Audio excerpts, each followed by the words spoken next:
Dane Rose, and I want to lead into this with a little bit of context. I have always seen reality in images, in geometrical relationships, which are not always apparent in language. What I mean by that is, if you see this circle, you will instantly be able to say this little triangle is common to every one of the three circles. You will be able to say that this area is common to two of them. You will be able to say that this area is common to two of them. You will be able to see that they are of relative scale. You can see a relationship on a geometric level that may or may not exist when it is translated into language. If I say the word food and the word joy and the word love, you may or may not see what is common to all of them. When I say food, love, and joy may not come to mind, etc., etc. And this is the power of seeing things geometrically or spatially. When I talk, I am referencing geometry. There's just one problem. There's two problems actually. One is that I, like most of us, have the kind of brain where the conscious mind is so narrowly focused and so, it's so narrow beam that in order to, get a pattern, what I'm doing is, first I see this, then I see this, then I see this, then I see this, then I see this, and then I'm remembering and extrapolating that there is a line. By narrow beam and wide focus, what I'm talking about is, think of a movie, and here we're getting lost in the geometry of the mind. Think of a movie where you have a VHS or and growing up it was a VHS or a DVD, and the entire movie is present. The entire movie is present, and in this way there is no time. It exists. The beginning, the middle, the end, it's all there. However, if we blasted the entire scene of movies onto a screen for 1 second or 1 hour, what would be seen is absolute mush. You would not be able to detect a single scene.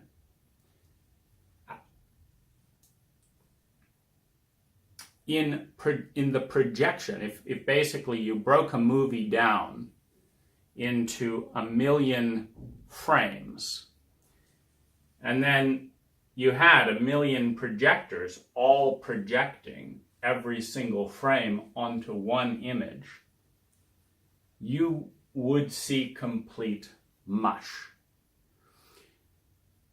If you just see a single frame, you're left a little bit to your imagination. Well, what happens after that? Why is this? You don't know. The movie emerges in the sequential rhythmic display of one scene after another scene after another scene, where the sound and the image, because the same is true with sound, the entire sound track exists on the DVD in a single moment. And if you played every single sound on a DVD, it would probably sound like discordant noise. Because even a word is word. It's a sequence. But if you are broadcasting even one word, I mean, you don't hear word. It is incoherent. And so what decodes a timeless blob into a time sequence of conscious fidelity is a very narrow laser beam. So in other words, if you want the entire universe to fit into a particle of sand, you just need a subatomic laser reader that can decode and just spend years going through this and this and this and this bit and this bit of the this bit of this proton, this bit of this electron, the angle from the third degree, the angle from there. It's spinning, within a microsecond of spin. It's moved here and here, and you can explode time to an endless analysis of a single vibration in a single atom just by going down into enough subatomic particles, processing it from enough angles, and creating a narrative and a narrative reader, which would have to be a subatomic reader. And this creates infinite time. And so time is created when you have an object, whatever the object is, and then you create a viewer of the object. And the viewer of the object must be smaller than the entire object. So for example, the laser reader that is reading a DVD, the way they've gotten an entire movie compressed into 4K DVD is they've got to use laser. In other words, we're not just talking about a light, because a light would show the whole thing. It would be that montage. But what they do is they focus the laser in so small that it can create a 2 to 3 hour narrative. Now, of course, if the laser was 100 times smaller and the pattern recorded in the DVD was 100 times smaller, then a DVD could hold 100 movies at 4K, because it's the relationship of the object and the viewer that we're dealing with. So, for example, our viewer, our 5 sense viewer, is, it's very, very small. You're watching this, and then you're watching this, and then you're watching this. And so the phenomena of time is created when we introduce a small viewer to an object that is larger than the viewer. Now, when the small viewer is in relationship to a larger object, it has to first look at this bit and then look at this bit and then look at this bit. I'm remembering Monty Python's Silly Walk. You remember the half aerial loop with the other leg doing nothing. In order to create the illusion of time, you've got to look at this, and then this, and then this. And the memory is supposed to track the fact that your senses can only tune into this bit of the object, but you recreate the entire object in your mind. My eyes, well, thanks to this camera, I can cheat a little bit. But I can't see the very top and I can't see the very bottom, either in the camera or with my own eyes. And if I look in the camera, I see here. If I look here, I see here. I cannot perceive a sphere. Do you realize that? The human body cannot. The human body is incapable of perceiving a sphere of any size directly.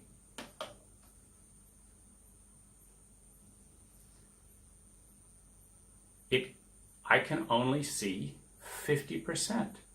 Now this is a pretty tiny object, and of course space, as Douglas Adams would say, is really, really big.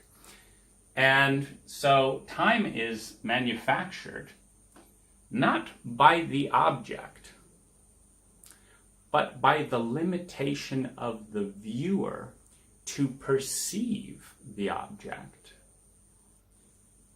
at a given moment. So in order for me to say that I can deal with this, I've got to say this, now this, now this, and my memory has to complete the circle. Now, if I was not looking out of these limited senses, all my eyes were not here. Let's say I had eyes that were circular, below me, above me, circular. See, then I could put this object in the middle and I could see it truly from all angles simultaneously with my eyes. I can see this with imagination combined with eyes, combined with memory. So it is imagination, memory, and perception that turns what looks like a two-dimensional object into a three-dimensional object in my mind. This becomes three-dimensional with the advent of memory. Time being considered as one of the dimensions in the space-time continuum and dimension is also created by my limited senses. So, in other words, if I had the kind of processing power, what we're talking about is narrow and wide beam consciousness. Because if I had wide beam consciousness, I could process the entire DVD and movie in no time at all. And I would just know every single thing from every single angle of the DVD. But I don't. And the technology that's used to present the DVD to me is designed to first shine on this very little bit and exclude. I mean, the laser beam cannot have a leak in it.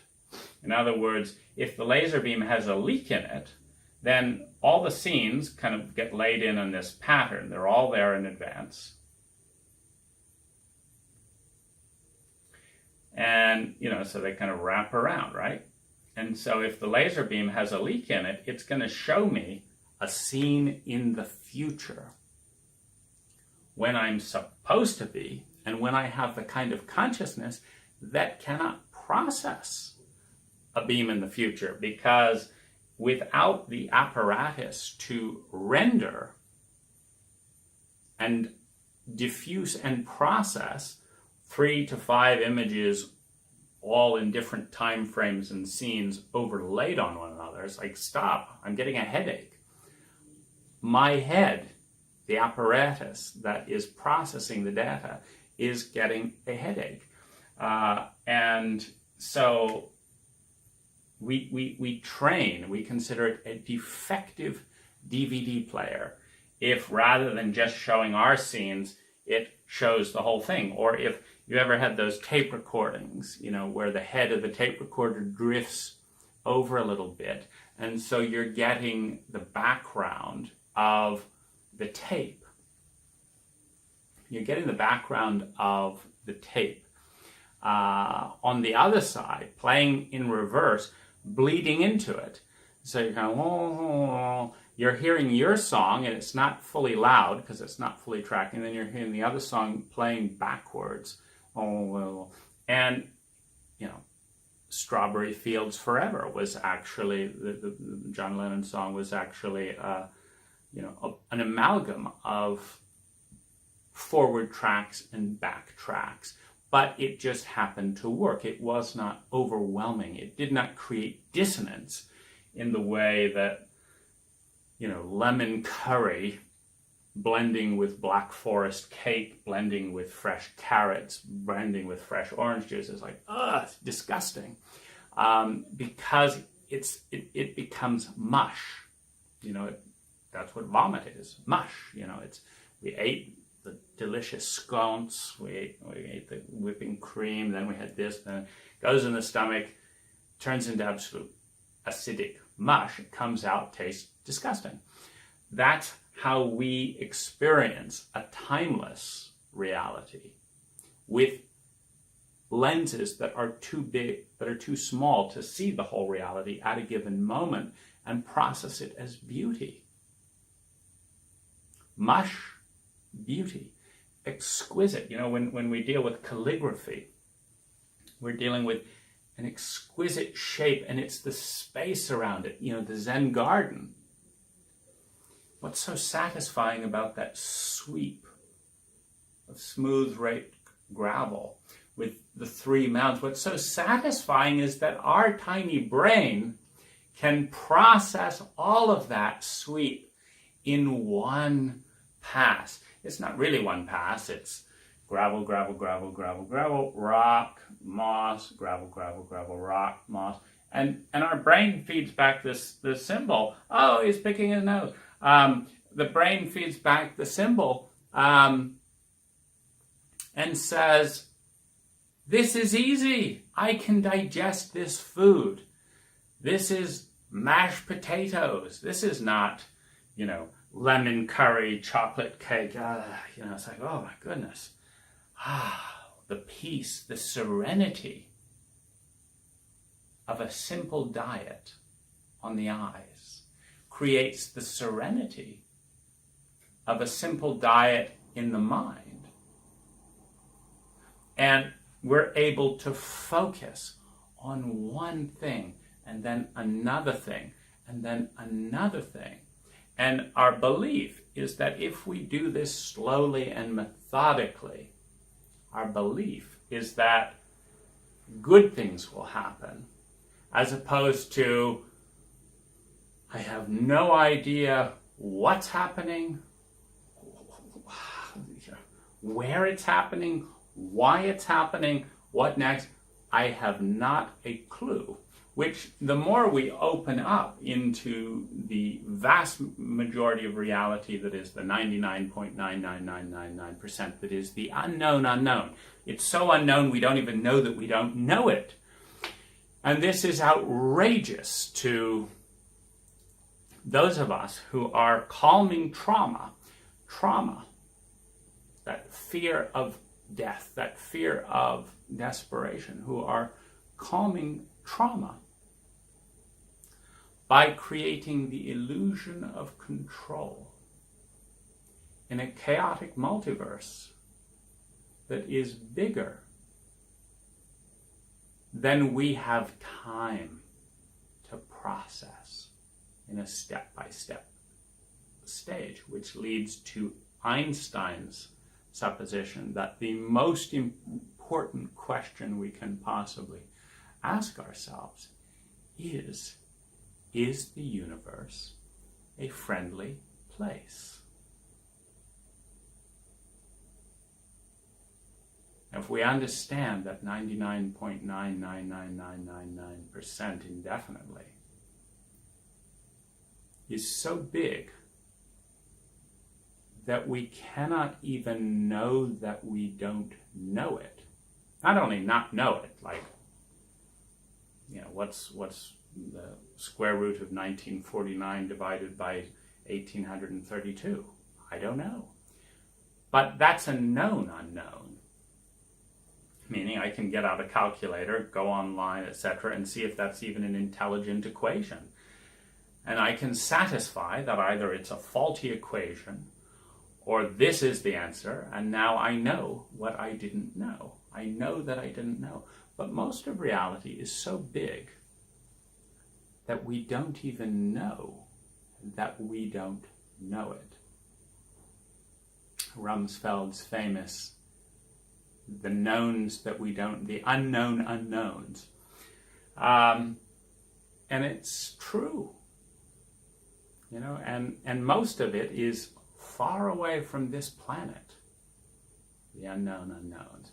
And most of these are in other dimensions. And here's a good way of looking at dimensions.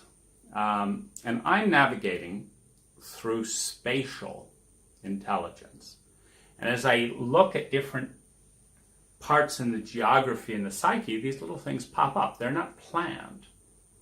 They're out there, but there's little cross relationships. I see these little things here, and they're relevant to certain intentions, so they pop up. As I change intention, like the question, is this getting too meta, for example? This was designed to be context for something I haven't even begun. But I guess the first thing that's important to emphasize is that reality is really, really big. Relative to our limited measuring and observing devices. And that there's every reason to believe that while we have 5 observing and measuring devices, there are infinite observing and measuring devices. And it's also reasonable to believe that every one of those observing and measuring devices, most of which we don't even know we don't know, observes and measures something in some domain of the space-time fabric of all that is.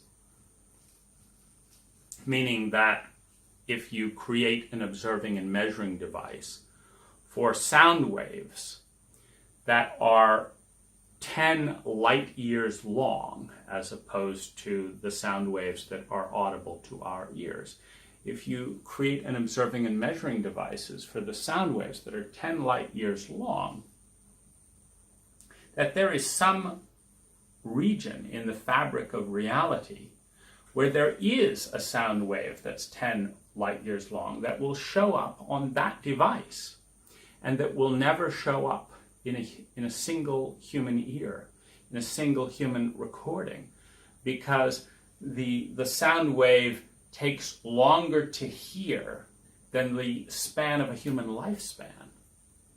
And so it's not until we bring it down into a level of amplitude where we can comprehend it. It's not until we go way down there before we can possibly experience the reality that is there, that we cannot know is there because we lack the observing and measuring devices to know it. And that most of what's out there, particularly in a 14 billion year lifespan, which I think is the tip of the iceberg. Can you hear a sound that takes 14 billion years to express itself? Within ears that are calibrated to an amplitude of about an hour at most? Meaning if the sound takes more than an hour to go up and down, it's beyond our capacity, that we're really processing sound waves that are much smaller. And how could you process a sound wave that's 14 billion years long through a device that lasts 100 years? A bit tough, isn't it? But then what about the sound waves that we don't even call sound because we can't hear them? What about basically the frequencies? And if we just say that a dimension, like we say the dimension of sound, what does that mean? All it means is that we've created a little gadget called the ear, or that nature has created a little gadget called the ear, and the ear picks up vibrations that are as big as this and as small as this. Below that, it's below what the human ear can hear. Above it, it's above what the human ear can hear.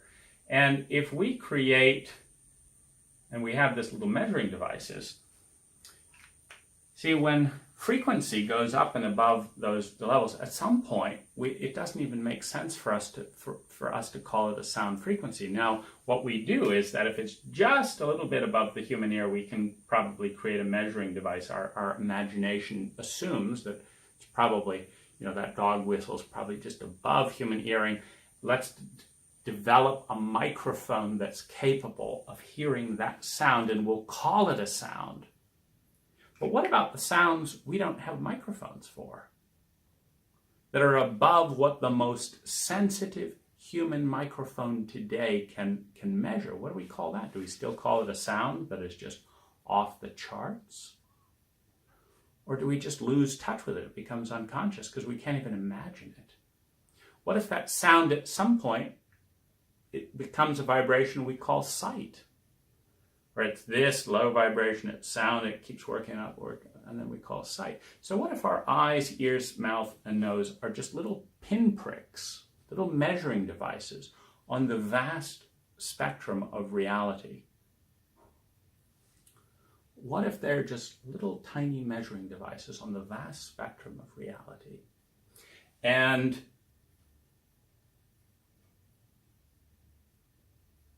it allows us to be conscious of a tenth of a tenth of a tenth of a tenth of a tenth of a tenth of a billionth of a tenth of a billionth of 1%. And then our lens within that is so small that, for example, if 3 people are talking at once, quiet there, I need to hear what this person is saying. And okay, I got that. Now let's go on to this. What if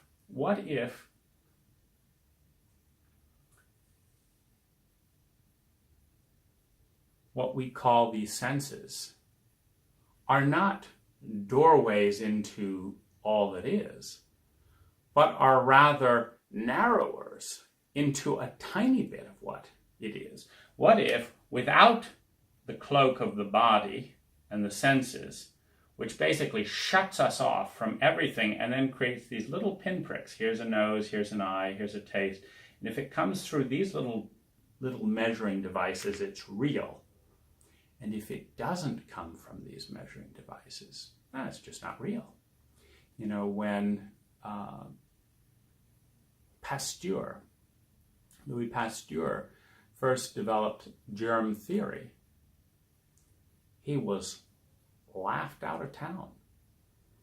And for a number of years, surgical patients continued to be murdered on the operating table by germs that Louis Pasteur had hypothesized by doing comps between washing hands to get these imaginary things off, or not washing hands and watching a great number of surgical patients die.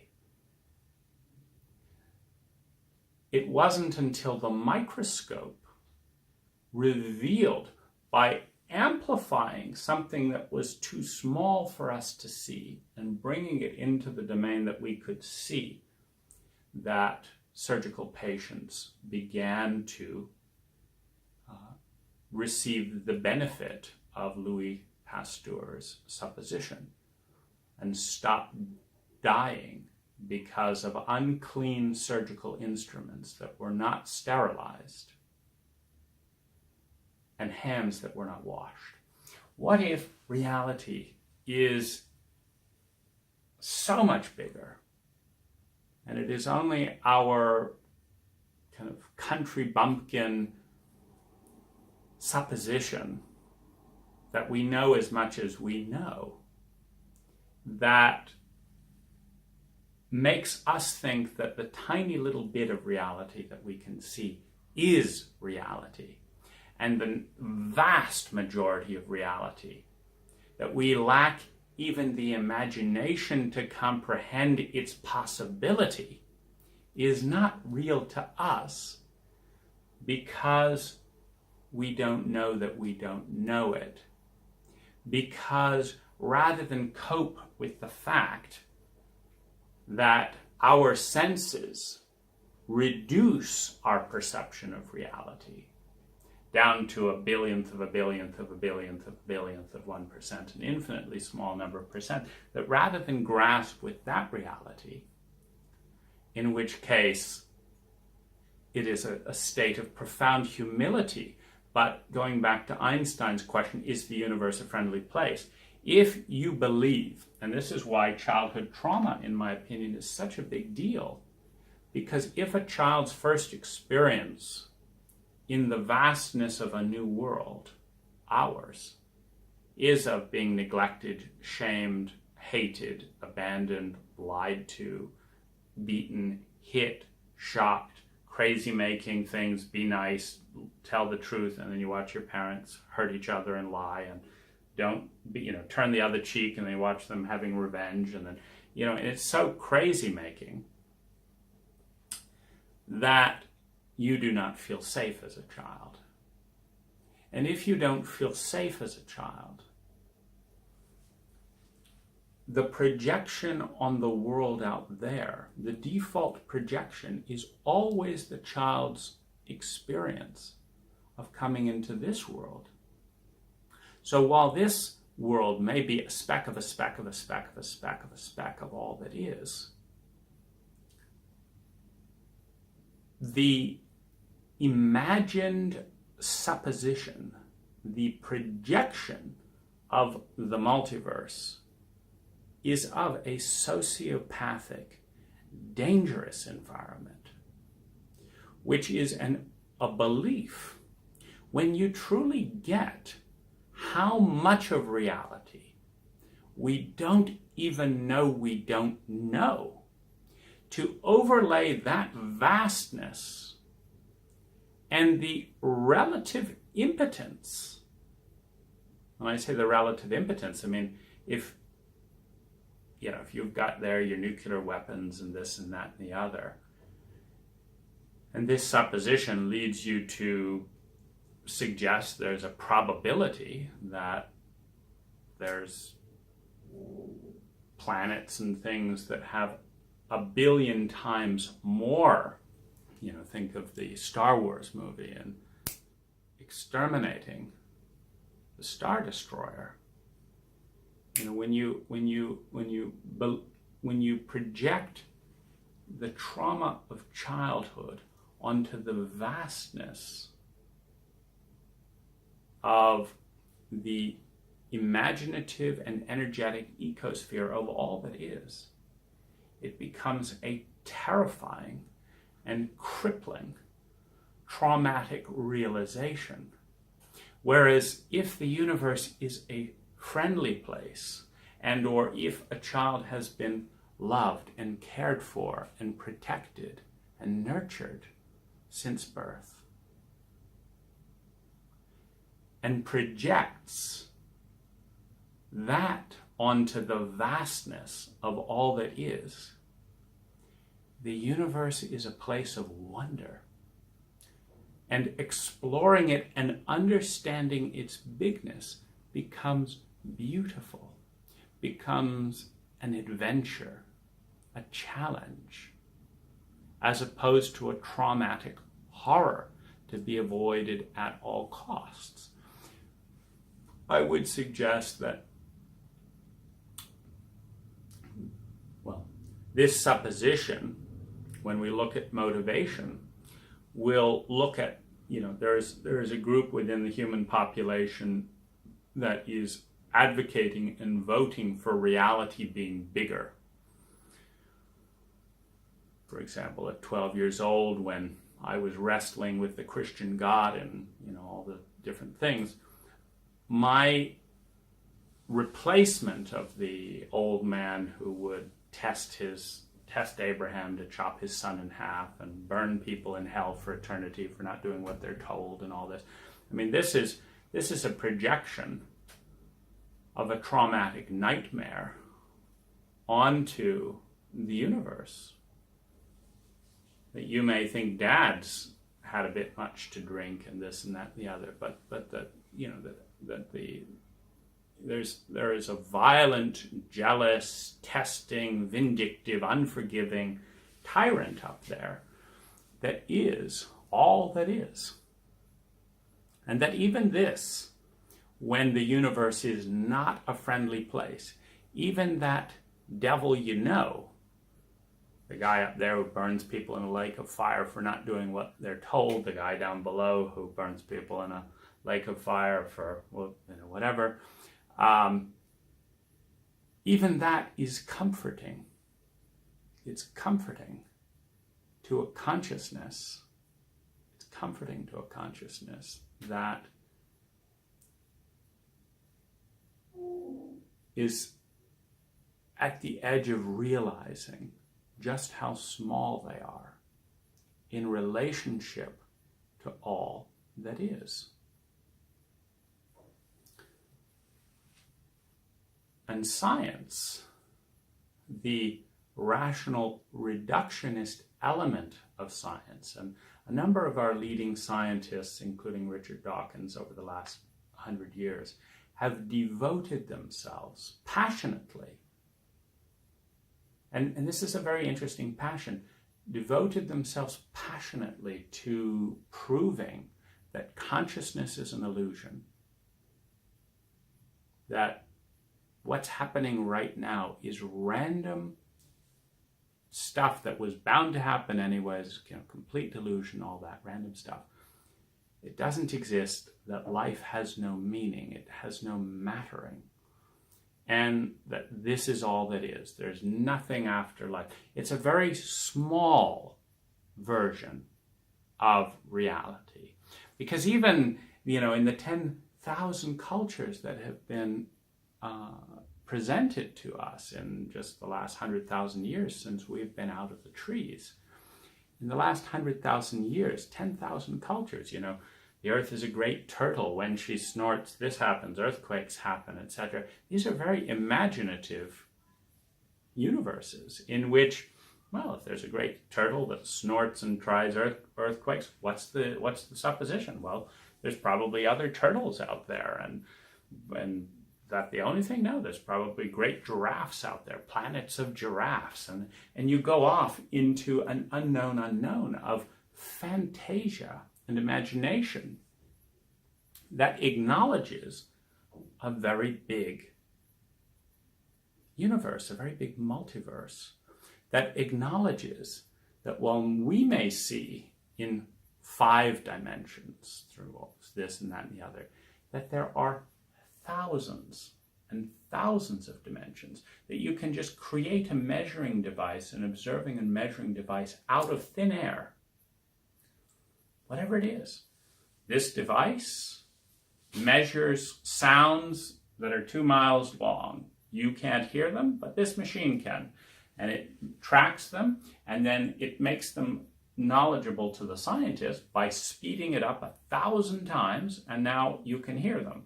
So you know they're there because when you speed them up 1,000 times, you can hear them through your measuring devices. So you have the kind of a phenomena of binoculars. It's fuzzy over there. It doesn't exist. No, turn on the binoculars. Aha, I see the pine needles of that tree. Oh my goodness, I see that robin has a little hair. It's not a fuzzy thing over there. It's brought into focus.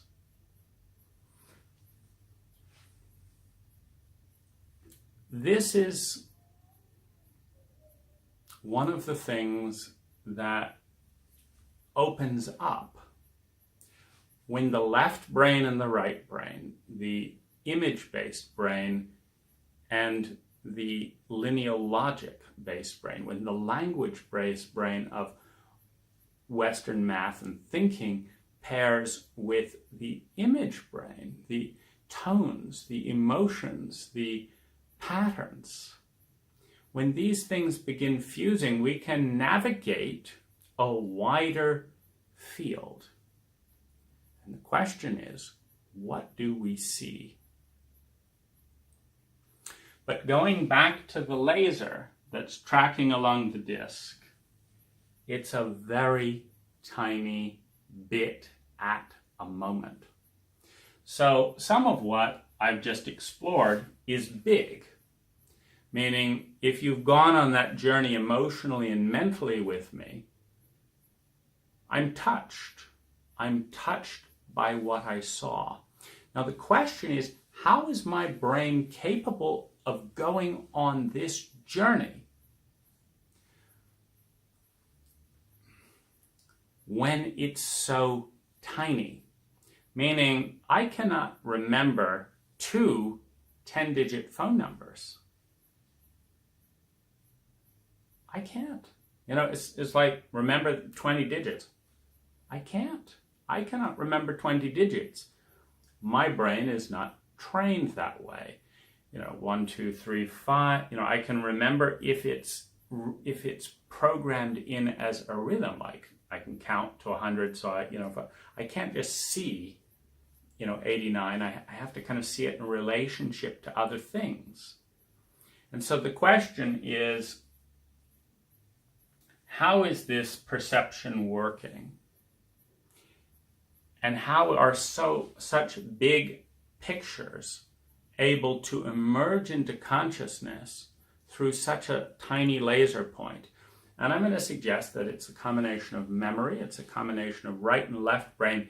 It's very intuitive, it's very emotionally organized, but the biggest thing that I want to suggest is that it is multidimensional in a way that I cannot explain. What I mean by this is I'm attempting, for one of the first times in my life, to draw what I'm seeing that leads me to say something. And I've told you that it's a visual experience for me, that I'm looking at pictures and then I'm listening to what comes out of my mouth.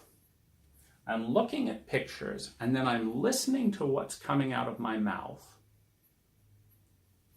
And then I'm assessing how accurately what I'm saying relates to the pictures. And sometimes I have 20% accuracy. Sometimes it's 30%. Now 30% is pretty good because the picture, mind, and image that I'm looking at doesn't collapse into 2 dimensions. I'm walking through it. This is why I'm so interested in virtual reality, for its ability to help communicate, certainly to help me communicate. I'm walking through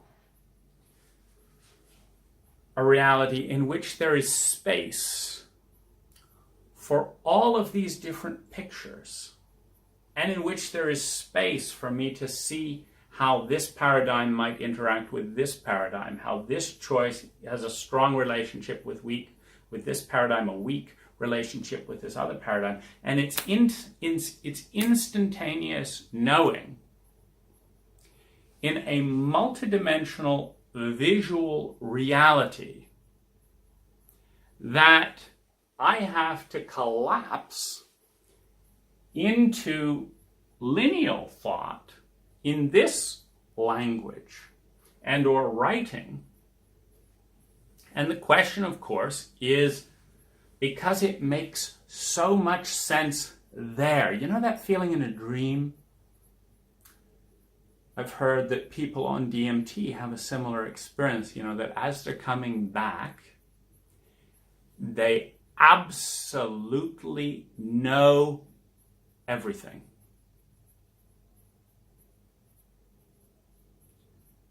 And a few seconds on the way back, they know that they just knew everything. And if they try and talk about it, the great realization, like if they can hang on to it, The train was blue and backward is kind of what they come back with. It's like, and that's it. That's the answer. In Hitchhiker's Guide to the Galaxy, there's a great moment. And the answer to life is 47. What does that mean? So there's this sense of certain shapes, certain sounds, certain images, creating a field in which in our consciousness there is a sense of knowing it all. But by the time we come down into the narrow beam focus of the left lineal brain, narrow beam focus in its dimension and in its time. Meaning, do you realize that the word cannot exist in a single moment of time? This is how tiny our consciousness is. Now, it can exist easier if we see it visually, and this is a clue that going in a visual direction, which is towards the right brain, this is a clue that going in a visual direction is compressing time. Because I don't see WORD unless I'm looking analytically. Once my mind has been trained, I see word.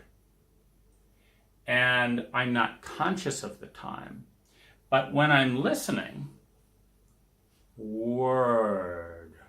And in some situations, as I say word, you don't know if I'm going to say work, working, word. In other words, you and I cannot even perceive one word timelessly through sound,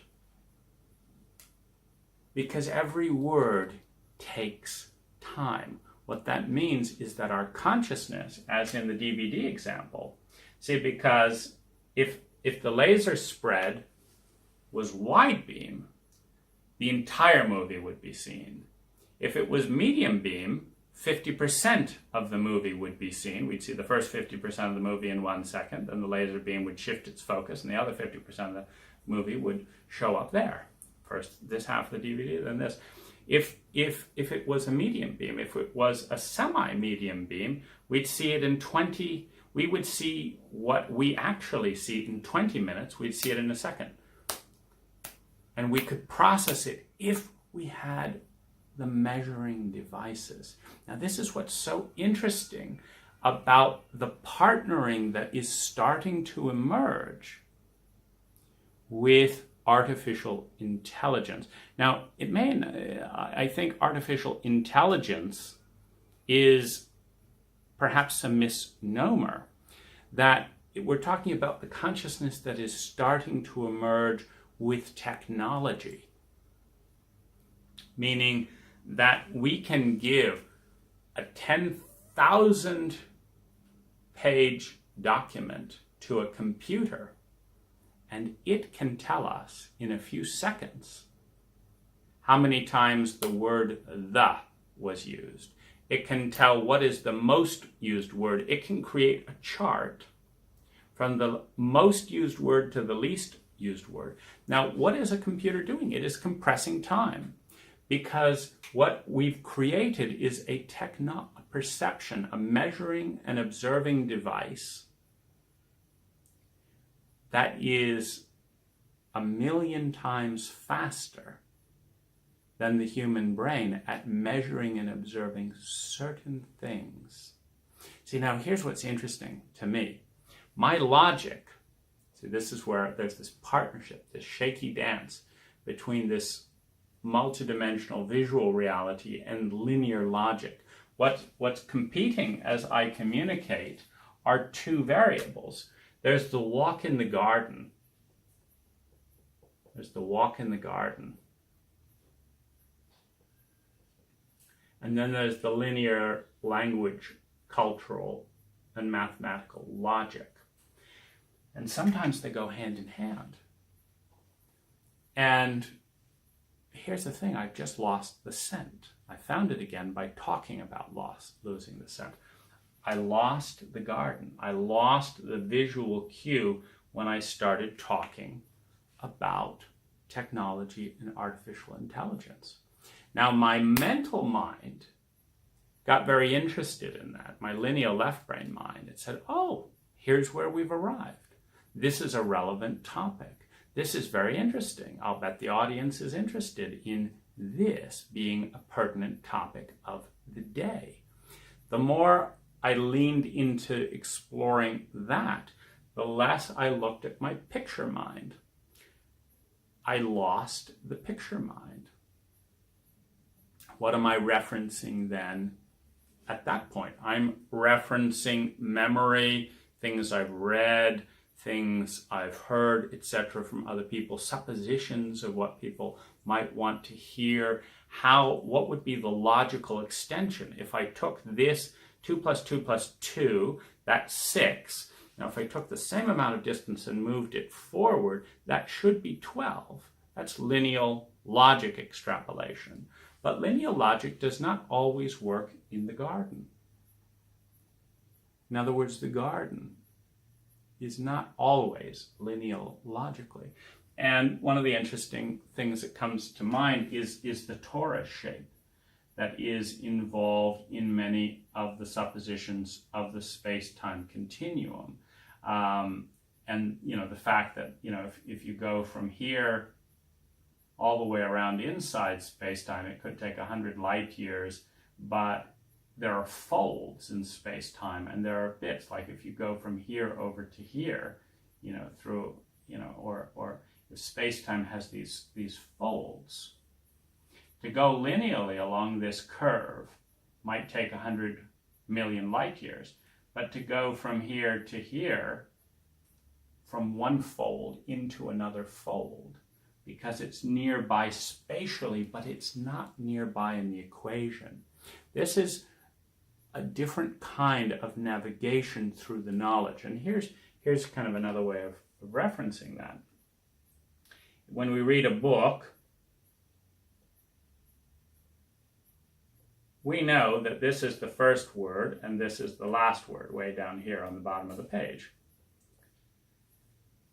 And we know that to get to here in any intelligent way, we've got to read this way, this way, this way, this way, this way, this way, until we arrive at the last word so that the last word has meaning. And when we say has meaning, we mean it has meaning to the lineal logic of the language-oriented left brain. We don't mean that it has meaning in an image sense. But of course, we also can see in this thing relative to the space-time folding that the word at the beginning of this line is very close to the word close to the line below it. And so we could actually read downwards. And this is kind of the basis of some ciphers, where you just read the columns down, and there's a different message as you read through the book. And this is relating more geometrically than lineally. It's saying this is the closest word to this. We can either go right or we can go down. We can also go diagonally. We can just say, I'm going to read the first and the last word. Next page, first and last word. There can be a message in this kind of way. But what I'm going to suggest is that in a partnering, well, first of all, there is precedent in history, deeply repressed and discounted precedent, because I want to suggest that one of the biggest fears that we have as a humanity is fear of the unknown. An even bigger fear, the fear of the unknown unknown. And I want to suggest that this stems from the traumatic nature of human existence, which is amplified by every murder on TV, this and that, every bit of abuse, every time we felt uncertain if we could put our lives in another person's hand. that when this is projected out there, the unknown unknown becomes a place of exquisite horror, dread, terror, and trauma. And that we appreciate those people who help us pretend that reality is much smaller than it is. There was a UFO situation in one of the states, and a governor saw it, along with and how many have just tuned out immediately around that word. It just means unidentified flying object,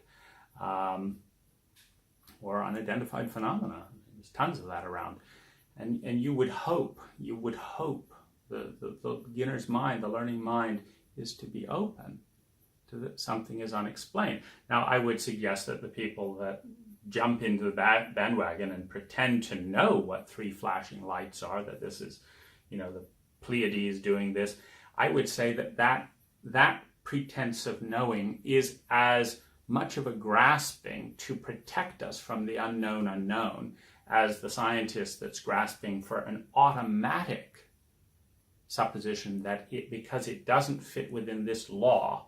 Remember, set theory says that you can never explain a set when you are inside the set. Paradigms are a corollary to sets. So if you are in a rationalist, reductionist, materialist paradigm, rationalist, reductionist, scientific paradigm, which is one of the great funnies, in the history of science, is that Descartes, who is credited by many as founding this thought of science being the art of measuring a number and all that, had his vision of science delivered to him by an angel. And so the angel is outside of the set, offering Descartes a set theory by which human beings can advance. René Descartes, go forth and conquer the world with the use of measurements and numbers. Yes, angel, I will do it. And René Descartes went from being a soldier to one of the principal founders of science by taking something that is coming from an unexplained set. Well, it wasn't fully unexplained. He was a Christian and just assumed God was telling him what to do. So in his set, there's two sets. There's science and there's God. And clearly God wants him to create science. The gift of religions, by the way, the gift of mythologies and religions, is they always hold the space for something that is bigger than we are.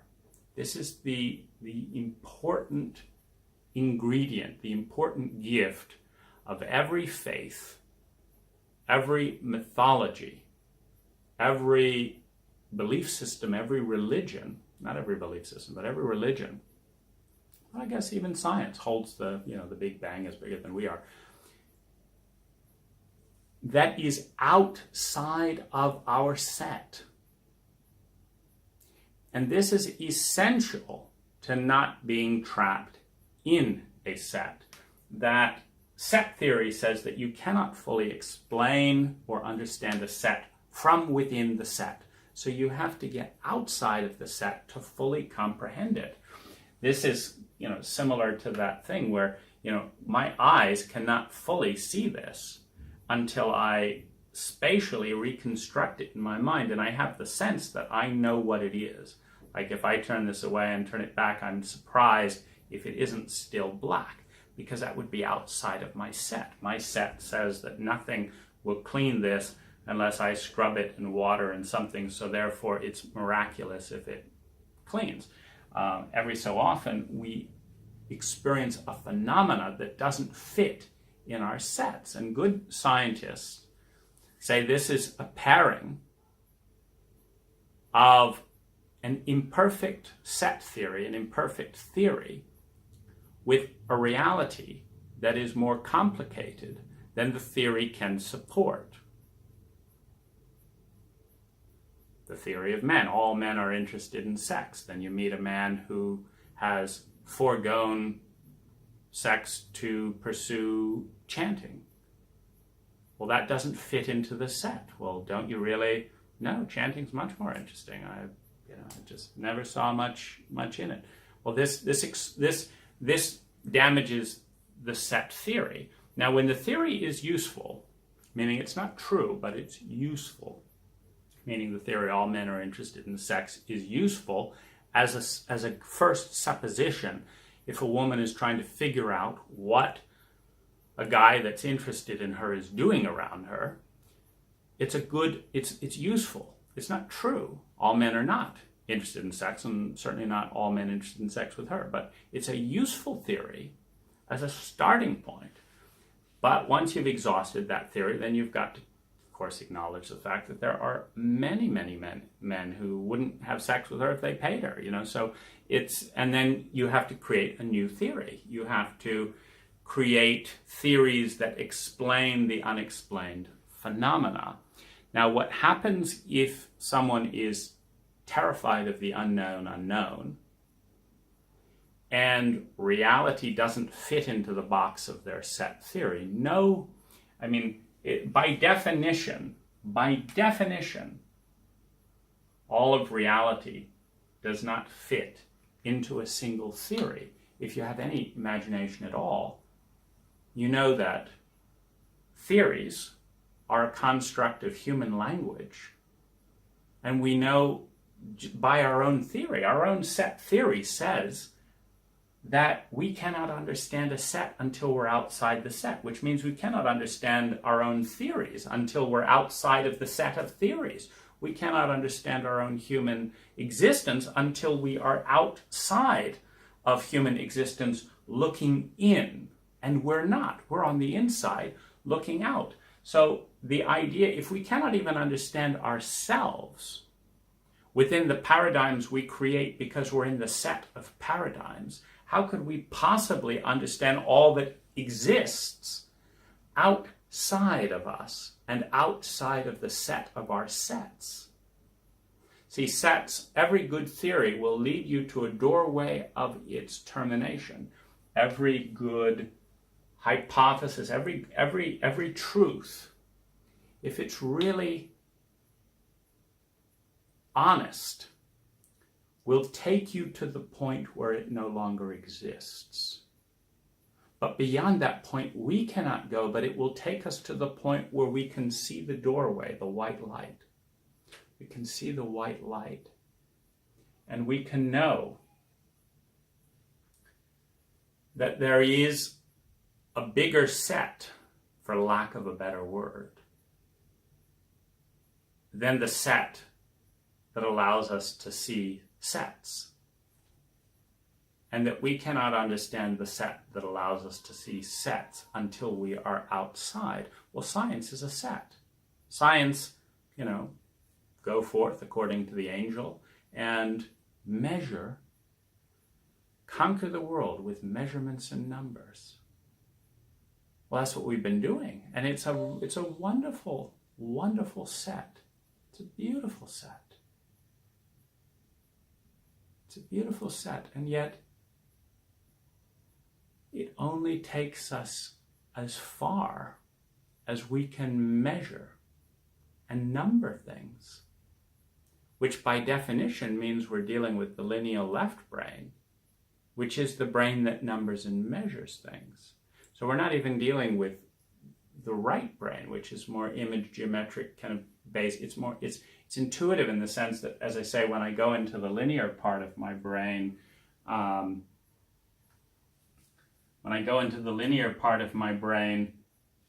follow a thread, AI, it's a word. Then I think of every article I've read about AI. Then I think of the definitions, and I'm following that set of memory. And in this case, leaving the garden, leaving the intuitive connections that come in. A lot of the other journey is coming in intuitively. And this is where gestures come in, because they're relating to shapes and things that are there, but which do not collapse easily into 2 dimensions. They do not easily collapse into 3 dimensions. When I say they don't easily collapse, it's as difficult as taking dreams into this reality or DMT experiences into this reality and having them have the same profound meaning here as they did there. It's difficult, which suggests that there are certain truths that the set theories cultivated by our left brain Western lineal logic cannot hold the geometry, cannot hold the complexity in a lineal sense. And one reason for that is it takes so much time. I began this journey with the idea that exploring a tiny bit of this terrain would take 2 or 3 minutes. I thought I'd just get into it and start drawing things that I'm seeing. But then it's like, well, that's a bit abrupt. Let's provide a little bit of what I've been thinking about that's taking me in here. And it's an astounding world in here. That's what I could see in a few seconds and what I thought I could express in a few minutes is hardly hinted at an hour later, which is the same phenomena of coding computers. Tell it that when I click here, I want this to happen. Seems simple enough, right? Because that's visual, right? Click equals it. But that's not the coder's journey. The coder's journey is, 3 months of tapping away endlessly, writing an interface. This bit communicates to this, zeros and ones, this, that, and the other, writing it into, this program and that, making sure it'll boot here, giving it it's like, this is a big ordeal. And this speaks to the beauty and the power and the value in being able to navigate between these 2 worlds.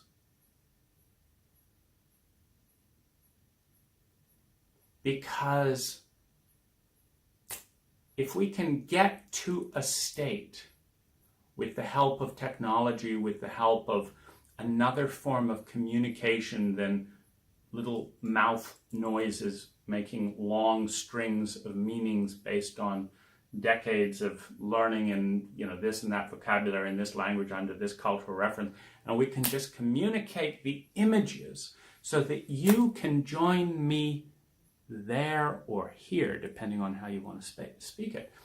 If we can get to the point where that happens, and you see and feel what I see and feel in 5 seconds, not only does this entire hour disappear, not only does my backache disappear, not only does I get to eat dinner sooner, you see and feel more of what I'm talking about than every single thing here. Because when we deal with symbology, which is kind of the issue with money, we create a little bill, we put a little face on the bill, and we say this equals X. And X is this value. And this other bill, which has a little different face, equals X, and that's a different value. When we start creating all of these symbols for direct reality, this isn't value, this is a paper symbolic of value. And that's not value, that's symbolic of this. And even, one of those uncomfortable Lamborghinis you can barely fit into and hear yourself speak, that's not value. It is symbolic of another value, which is you've made it, and therefore you're important. And that's not value. That's symbolic of something else. What? That we have our opinions cared about. And so when we get into these very, very long equations of what means what for what and what, we open a whole doorway of both creativity and interest and beauty. And it's just an infinite universe of human creativity but we also can lose some of the joy, some of the beauty. Because when this means this because of this, and this means this because of this, and this means this about this, and this times this divided by this equals da, da, da, da, da, and the equation ends up, and it's not the equation we want. We feel totally stuck because all of this means this. But if we can just say, oh, I want to be loved, I want to be heard, I want to be connected with, and rather than going on this long circuitous route to first I've got to show that I'm not a mama's boy and have nothing to do with my mother. I've got to do that because otherwise no one will respect me. Then I have to use the respect earned by that to start a business. Then I have to do this, and I have to go through this long equation, and at the end of this I'm a worthwhile person, and it's that way. And there's nothing wrong with creating such an elaborate novel. It's just a question about whether it's really the best way to arrive at where we want to go. Maybe we're here, and right next to us is a fold in time, and a little bit of grace, a little bit of geometry, a little bit of spatial awareness can take us through a wormhole from here to there in a moment. If we learn the language of soul, the language of images, the language of emotion, that's waiting in a garden for us to fall into its presence, fall under its spell, and start learning in with gratitude, with grace, with openness, that maybe, in answer to Einstein's question, the universe is not a horrific place waiting with giant empires filled with nuclear weapons waiting to obliterate us, and they're just toying with us like mouse. But maybe the psychic ecosphere, the dimensional ecosphere, is filled with magnificent giants of beauty, of wonder, of possibilities we have not even begun to understand. And we can get there the long way and figure out all the codes, and that's tons of fun. But we can also open up to grace. We can open up to the steps and just let in the magic in a way that we never have. In the same way that I thought there were certain ideas that I see in geometric things, and I thought it was important to spray them out. And my big struggle was to figure out, how does this lever work like this? Because I can feel it. I can feel the way this one, when it leans back, pulls this one up, making this phenomena over here inevitable, in the same way that a foot pushing back and then kicking forward sends a soccer ball hurtling through space. I can feel that, and I want to express this on a mental level, but it's not a linear logic equation in the normal sense. It's a psychological equation of imagery and emotion. I want to express that, and it needs to be said. And just that intention opened up a doorway into a much more interesting journey that I had not anticipated. It's a journey of grace.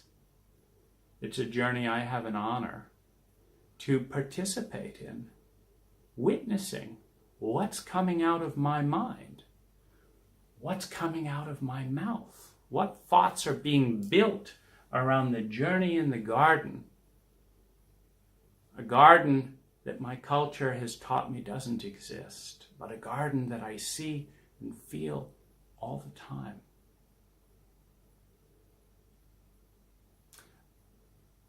I'm going to close because of the limits of technology.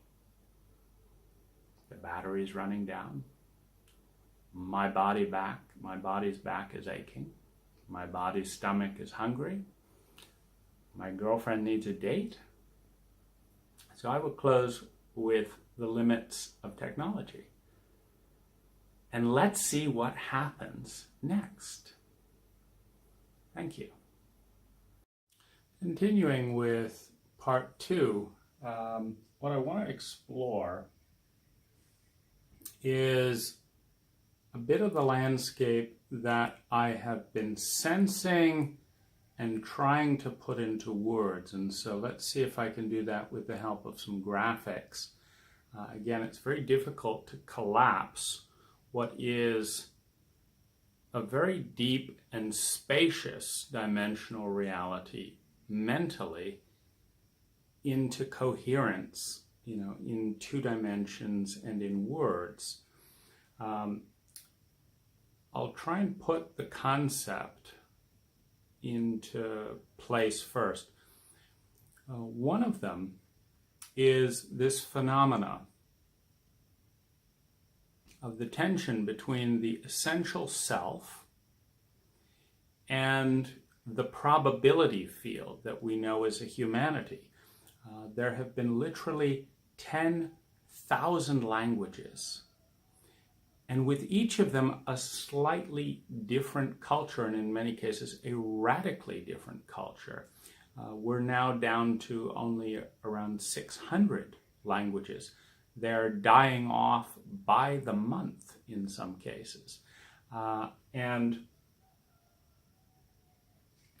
what's important about language as a cultural framework is that what we think of as consciousness in our culture is built on a foundation of language, meaning what's erupting in awareness for you as I speak is connections of meanings.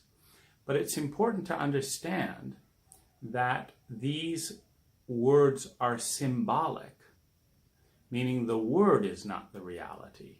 The reality is a reality. And what words do is they frame and bring bits of that reality into focus.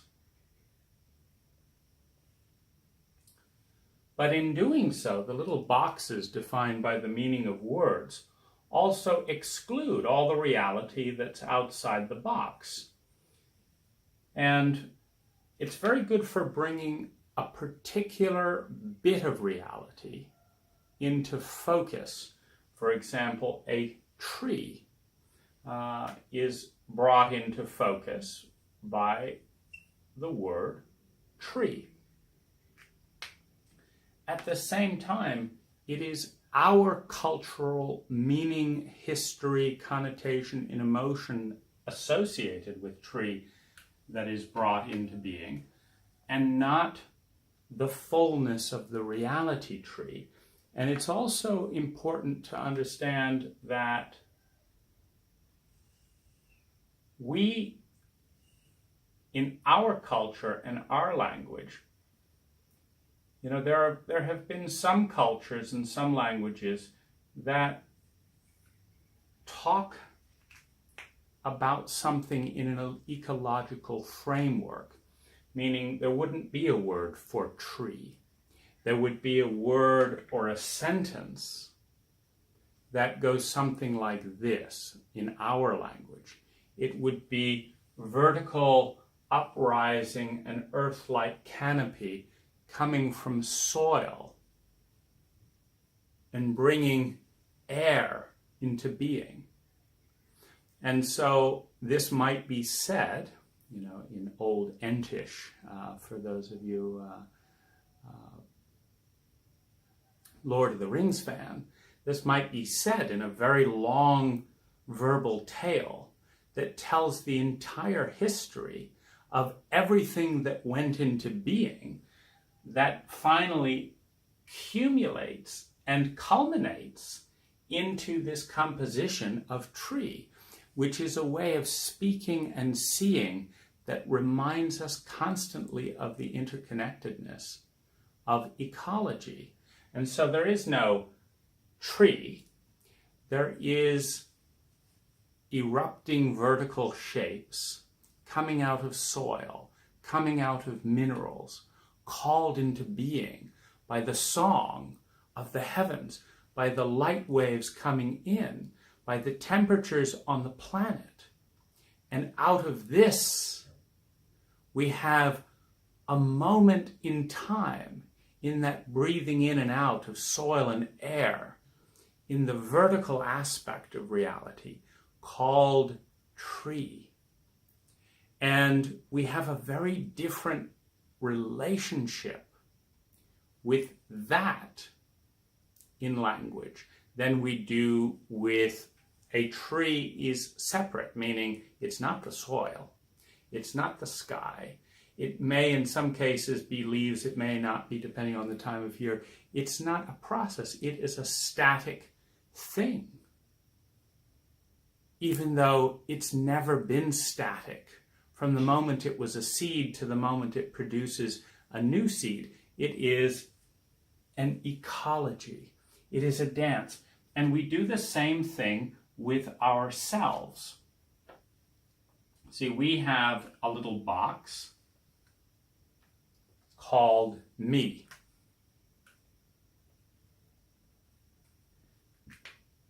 And I'm this completely separated little thing. The box, the individual, which is a very important word in our culture, but is a completely absurd word in other cultures that will be, other cultures that have been, other cultures that are. The sense of me doesn't make sense in the language of some cultures. We have a we. We have, who are you? I am Dane. I am that which is separate from everyone else. And yet, in another way of speaking, there is no short staccato box. There's a long flowing trail that has no beginning and has no end. So I am that one coming from these two, coming from these others, doing these things, going there, walking here, doing this in relationship to this one, in relationship to this land. And my body emerges from this bit of soil and sustenance, water and air. I am that which breathes this in and that out. It becomes a poem. And the edges of me filter out, soften like a watercolor veil, where you can kind of track the distinct pattern, but it merges into the landscape like everything else, and there is not a separate me, but rather there is a unique confluence that is somewhat distinct. See, it's very distinct because we're first of all, we're trained to focus on what is perceptible through these senses. And this is more me than the story, and yet the story is so much. The story is so much of who we each are, which is the power, we call it projection, the power of others to bring our attention to certain aspects of the story. You are a man. You are a Western man. Western men are like this. Men are like this. You are that. And then there's the other story of the culture, which is completely arbitrary, that says, well, you are like this, and this is good for this and this reason, and it's bad for this and this reason. And these stories are cultural fabrications. Even with the exact same tableau of energy and motion and and phenomena, every culture has a different word, has a different meaning of the words. It's very interesting because in this language comes the emergence of things such as abuse, betrayal, etc., and the disappearance of such things. But it's an ecology. It's an ecology. It's, if if we relate to an energy and call it bad, now anything that is dependent or interdependent with that energy is now tainted. And you can't say this is not tainted if it is connected without also redeeming this part, which is bad. And so this is the way that every culture constructs its perception of reality. And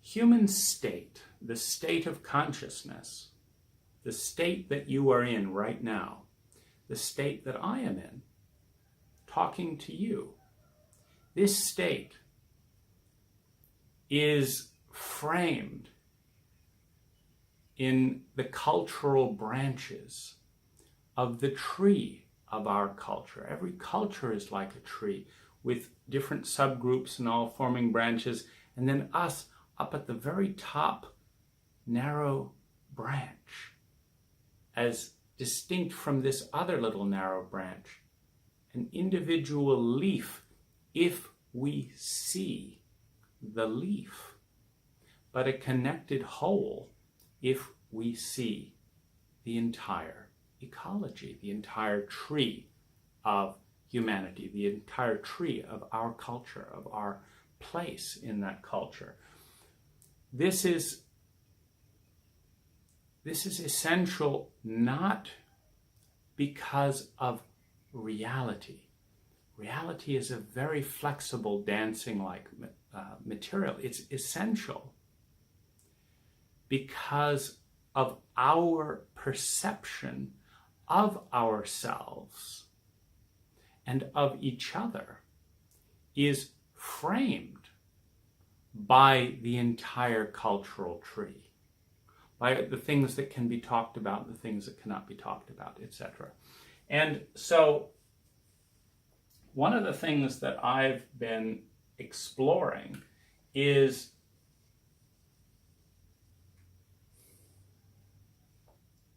if we look at ourselves as latent seeds, and that it is the acculturated, in our culture largely left brain, that has been shaped to first see things, and then see relationships with things, and then to label them in different ways and give the labels different meanings. The meanings are whatever is in the dictionary. You know, it's like, this is this, okay? So if evil is XYZ in the dictionary and this is evil, then we have something that is to be related to in a certain way because it relates to other things that have a negative connotation. So here's kind of the gist of what I work with in the garden.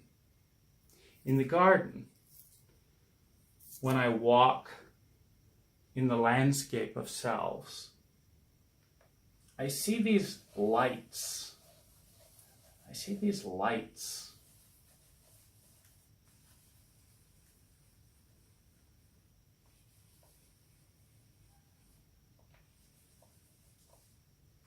And I see these energies, and they have a very beautiful signature. A very beautiful signature, and they have a relationship.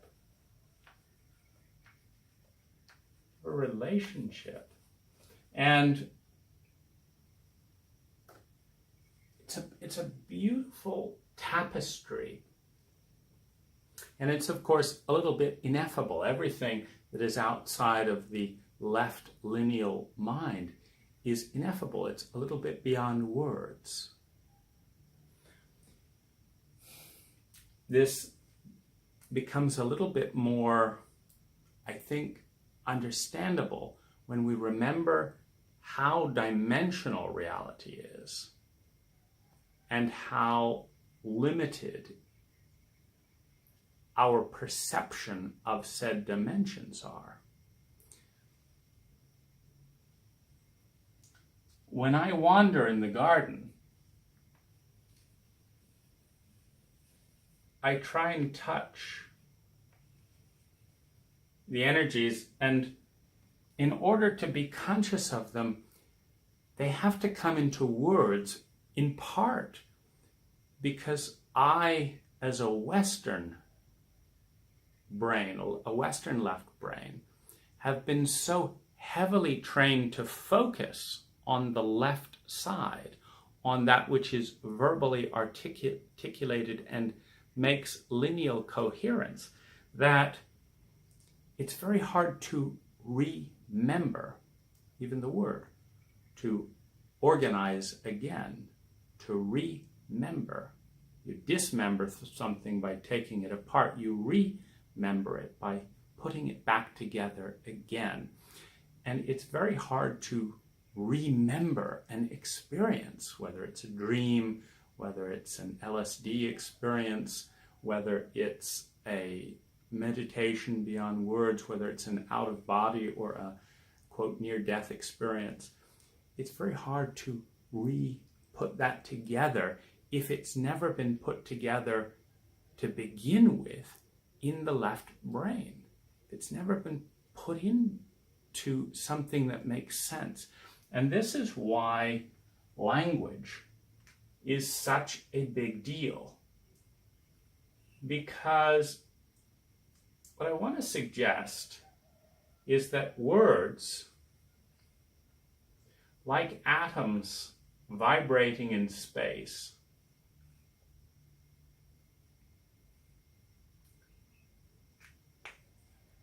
are a very tiny part of reality relative to the space that is around the words.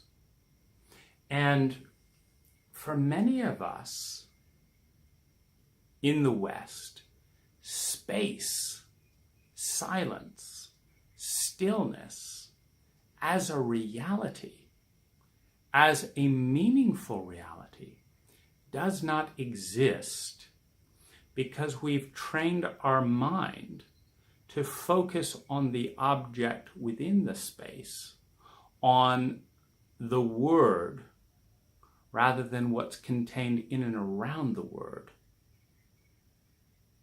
on the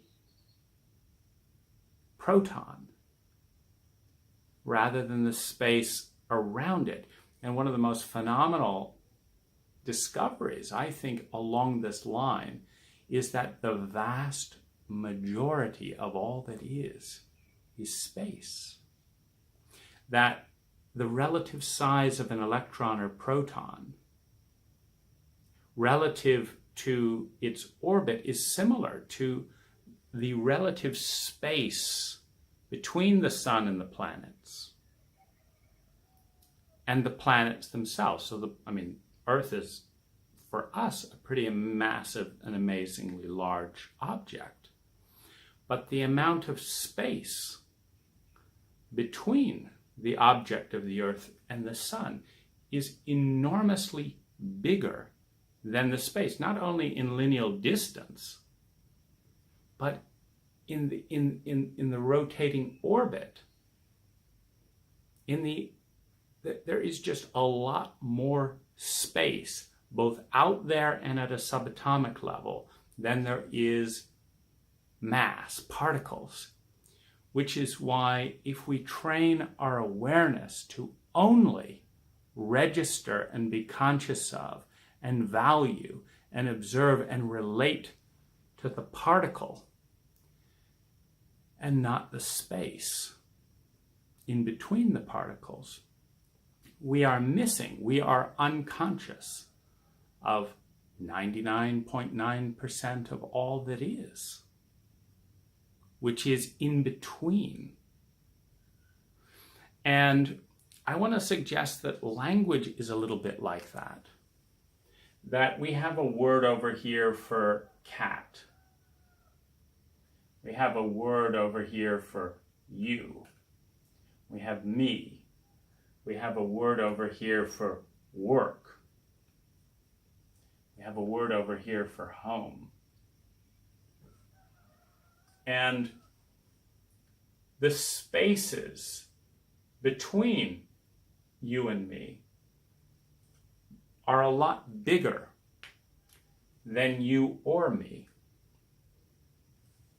There are so many more landscapes of meta-conversation, of perception, of dimension that exist between us than the us.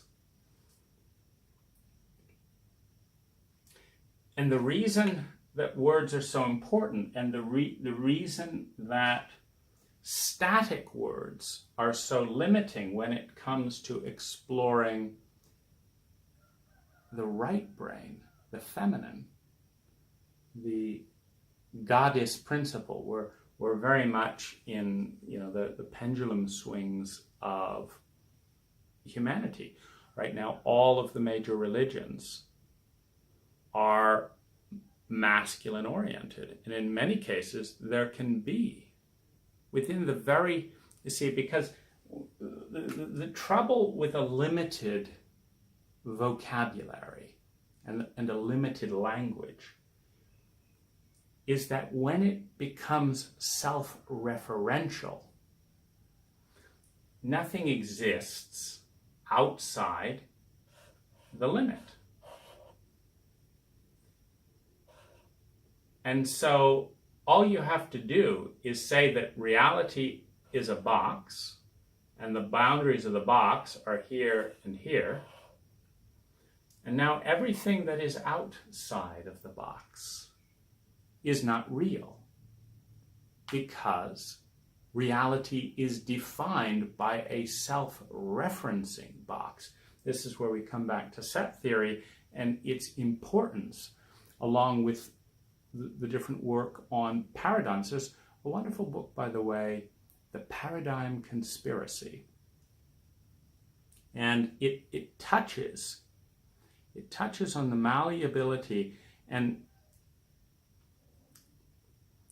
it brings this underlying architecture that defines our consciousness into focus, so that we can start paying attention between, if I can see this through this paradigm, and I can see this through this paradigm, and I can see this through this paradigm, and there are infinite paradigms.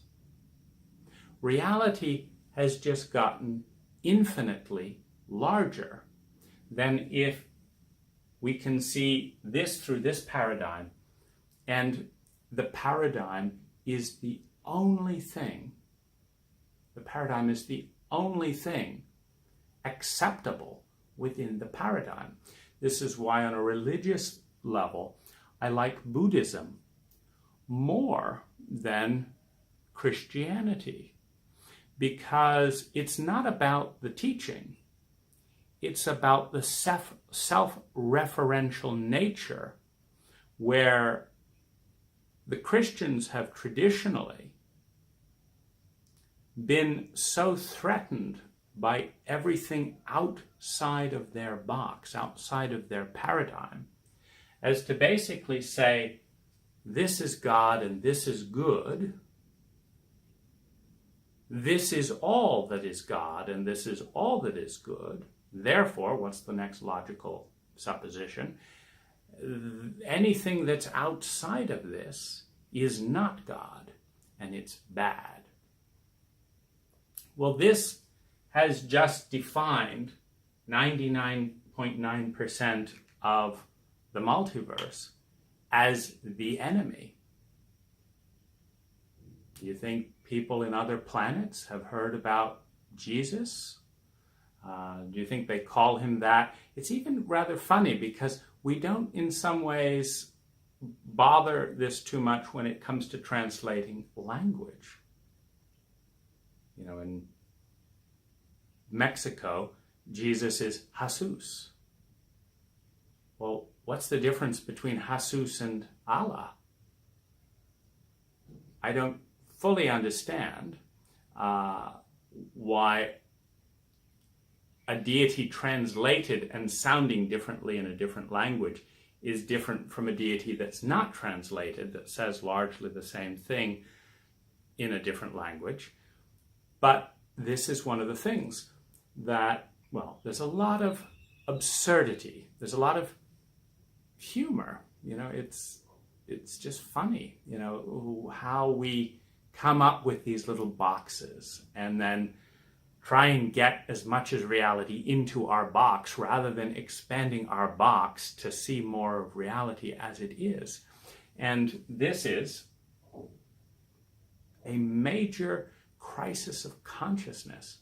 Not can reality evolve, but can we evolve the paradigm through which we see reality to include more of reality as a friend. Because going back to Einstein's question, is the universe a friendly place or is it an unfriendly place? That is determined a great deal by what we label as friend and what we label as a non-friend. Because if we label everything in our box as a friend and everything not in our box as an enemy, then the universe, by definition, by our definition, by the frame of our language, becomes primarily dangerous. This is true on so many levels. If we think of the human body decaying, you know, what could be more beautiful in one set of eyes than a body being laid 4 feet underground and becoming the nutrients that feeds all the plant life that gave us this body for a time. And yet within our culture, death is bad. It is taboo. It is a mistake. It is a failure. So this is a horrific thing. So anything that might lead us to die becomes the enemy. Whereas in Custer's, attack of the Indians, one of the kind of distinctions between our culture was the Indians riding into the gunfire with cheers and it's a good day to die. And if it's a good day to die, how can the person killing you be your enemy? If the journey on the other side is exciting, is ending this journey so that that journey can begin, so horrific. See, we have paradigms. We have principles and values that make sense within the paradigms. We have traditions that reinforce the paradigms. We have a paradigm of duality. That's a very important principle of physical existence, the polar opposites, the yin and the yang. And in the Chinese sense, the yin and the yang are equal. They're portrayed that way. And there's also the understanding that they are interdependent. That when you take a unipolar energy and divide it into two polar opposites, one cannot exist without the other because they both came from the one. And to restore the one, both will be necessary. Life and death, up and down, beauty and ugliness. So,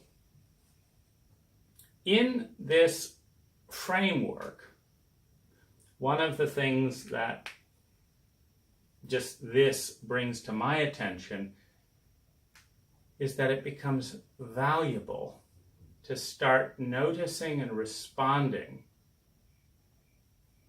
to the spaces that connect the boxes of our words, so that me and you is not quite so harshly defined, but rather me becoming you, you becoming me, in the dance of masculine and feminine energy, giving and receiving, being changed by and changing, attuning. So that's the area that I want to begin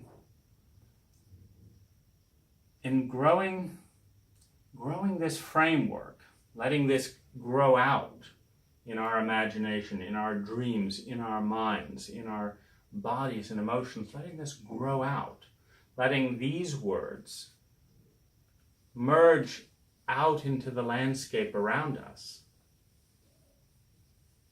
and touch us and populate. Not being static and here, but growing. Where do they grow into? And that's one reason I'd like to leave it here, so that they can be growing. And we can move slowly. We can move slowly up towards this energy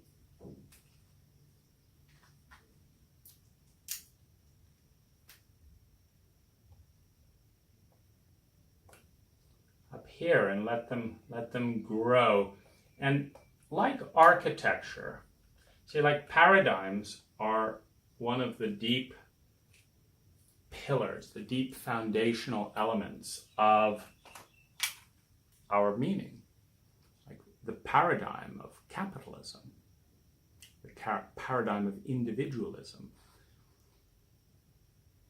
the paradigm of power over someone else having power over us, these different poles, the way that we break down.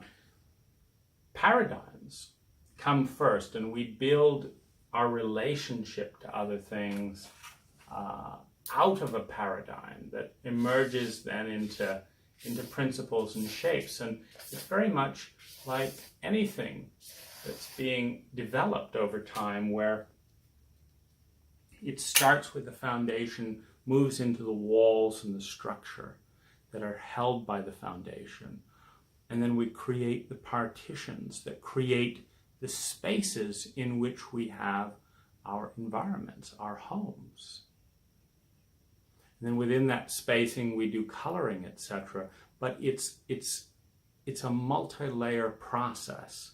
And reality, our reality, is a multi-layer process. So let's let this grow, and I will come back and continue the journey to see where it goes as we journey into this garden on the right brain and start pulling it out, pulling it into focus so that we can remember it, giving it enough words, not that we can imprison the energy or the vibration, not that we can imprison it, but that we can outline it. It's very much like the mile markers along a U.S. highway. Mile 1, mile 2, mile 3. Now, these mile markers are like words. It tells you the distance from a given location from the beginning of the highway. But can you imagine how small our experience on a journey would be if we didn't see the sunset, if we didn't see the flowers, if we didn't see the smiles of people's faces, or the sadness, or the slums, or the dilapidated and failing businesses along the way? But we only marked the milestones, the only thing that exists, mile 1, mile 2, that's all that matters, and it's right here. If we lived in a dimension in which lineal numbers were the only reality, how narrow that would be. And this is a metaphor when we place ourselves in the strict literal meaning of words And when we assume that the word, which is a marker, an indicator of a certain domain of reality, is the reality, when the reality is as dimensional as we have perceptions through which to see it, as we have observing and measuring devices through which to let the reality in, as we're going from one word to the next, from mile 1 to mile 2. And that part of the grief that I've felt my whole life is being asked to compress all of reality into this very small dimensional marker of reality that is but a taste of a taste of a taste of a taste, and is a symbol of that. I'll see you on the next video. Continuing the next morning,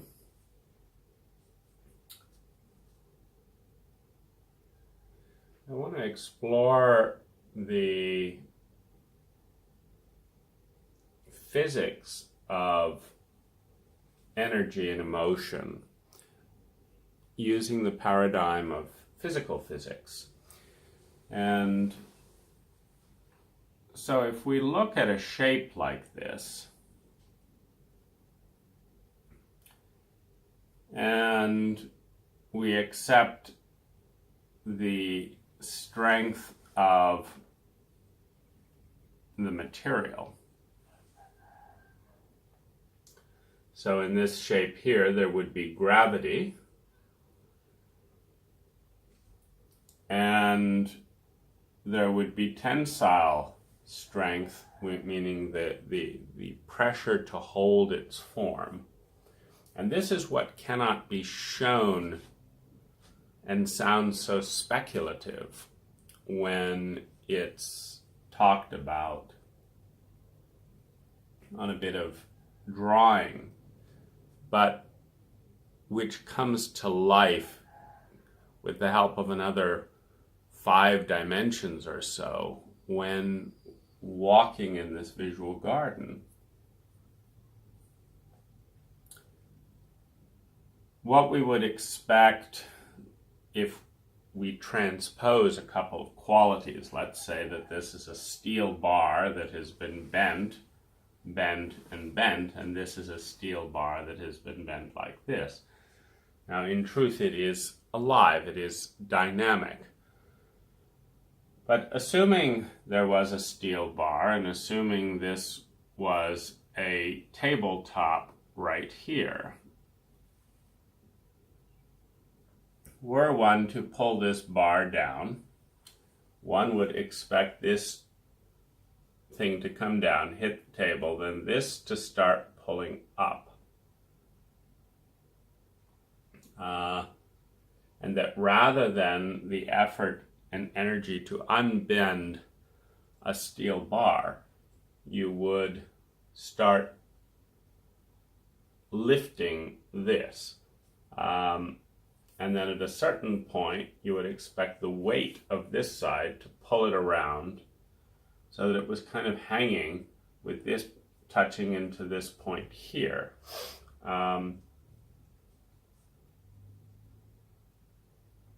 And this kind of on a corner here or all the way down, and the weight of this again would cause it to fall all the way off the table. Now, these are physical properties.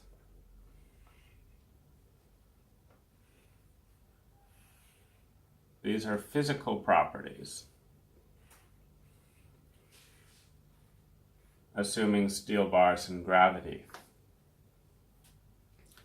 But these are not physical objects. They are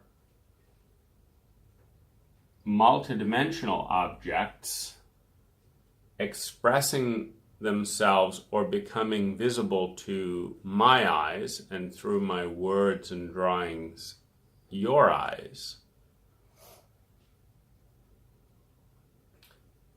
In the best way to say it, first of all, is that I'm only going to be able to get a third of this across.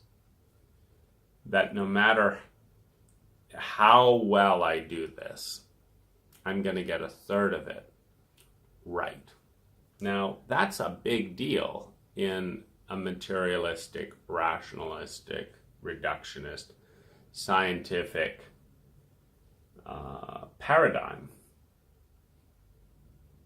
with such overtones of shame, trauma, perfectionism, etc., that going out into the skinny limbs of anything is risking that most taboo of all social experiences: exclusion, humiliation.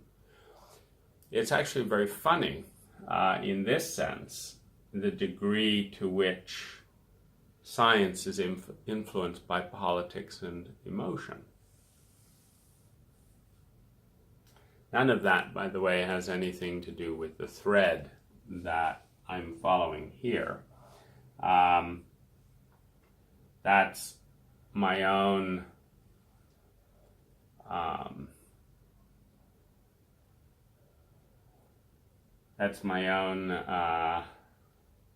I guess, protective, proactive protectiveness.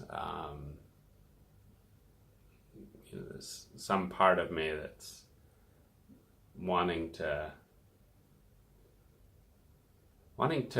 fight for and advocate for something, and yet not really knowing how to do that, because this is where there are two different languages. There's the language of the culture. There's the language of the culture, and then there's this language in here. And this is just one of many dilemmas. A dilemma also being a cultural phenomena. So, what can we see here? Well, one of the things that's interesting about this object is for example, this vanishing point here.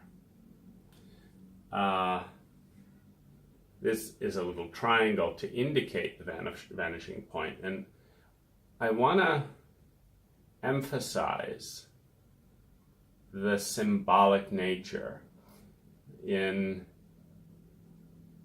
Christianity, I believe when Moses came down from the mountain, the people he had left while looking for the Ten Commandments had made a golden calf, and they were all bowing before the golden calf. And the truth that Moses shared was that you should not worship false gods. And the meaning of that is, in the same way, say that there's hierarchies of symbols. In the same way that this is a triangle that is trying to express, the image I was just looking at was the infinite plane. That I've drawn this in a line, but that actually there's this crystalline blue light that takes this shape off all the way to the vanishing point, giving me an experience of extraordinary space. And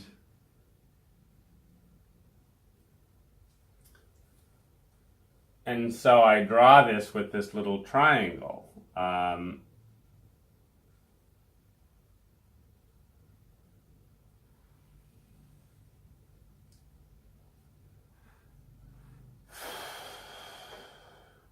But I could also kind of do something like this. In this case, it's going that way, but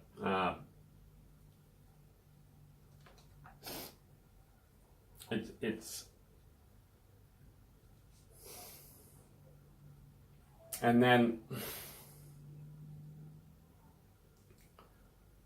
one of the things that when you're representing something,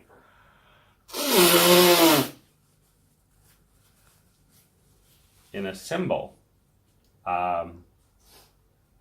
it has to be proportional. And so while this starts to illustrate, just how much stuff is going on in the image ecology, it does not illustrate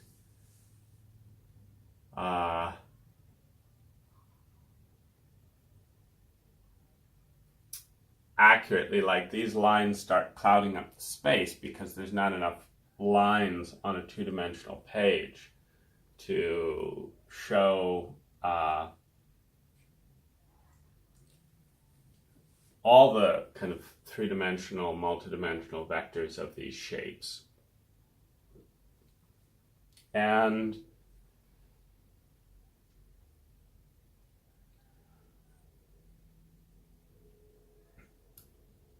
in getting caught in the left brain of it as opposed to the right brain wonder of it, one again gets caught in the minutiae, the letter of the law, rather than the principle of the law. This is a very interesting and important thing. The pass, a law, a line, marking a space, bringing an object into consciousness. When I draw this line, it brings a relationship into consciousness. Now, the relationship was there, just like the relationship is there with everything else. But now this is the one in consciousness. And this is where there is the danger of rumination, where rather than going off into the garden, the one symbol, having gained a unique status by the limited capacity of our brain to perceive multiple things, particularly when a good symbol becomes a prison in a certain way to then fixate on things. So let me get this straight. So this and this and this and this, it becomes a prison to fixate.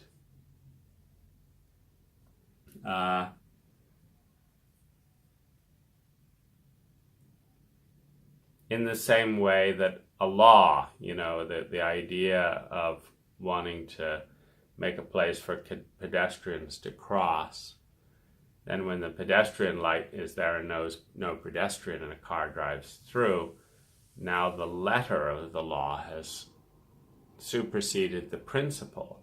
And there's that effort when the left brain is valued by the culture more than the right brain. And when the left brain is obsessive in the response to unresolved trauma, among other things, then there becomes this obsessive look at the details of something and what they mean.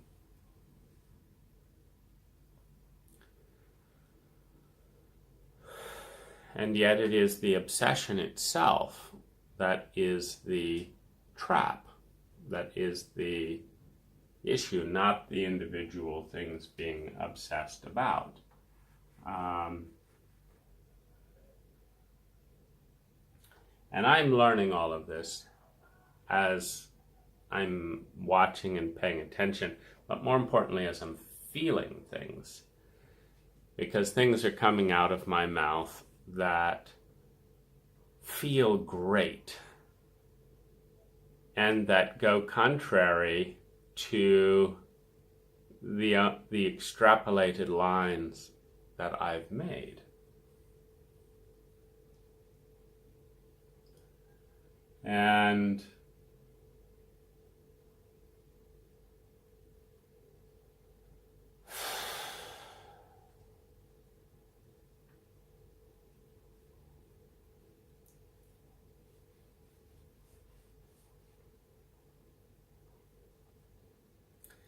so what happens up here? So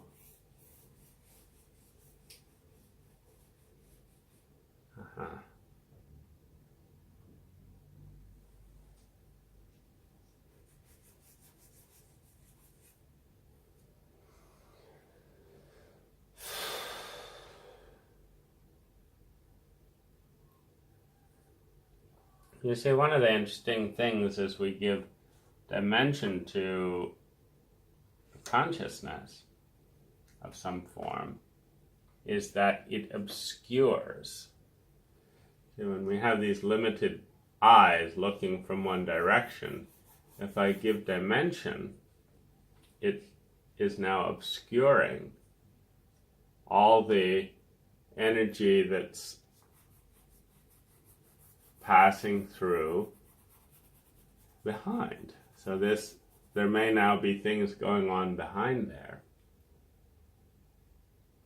And so we're creating this sense of mystery.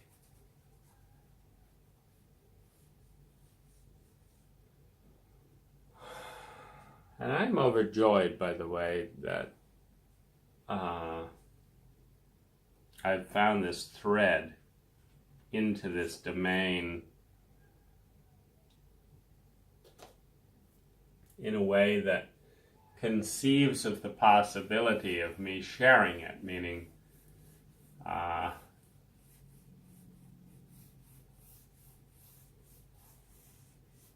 know this space, I've known it since my teens, mostly in writing poetry and drawing.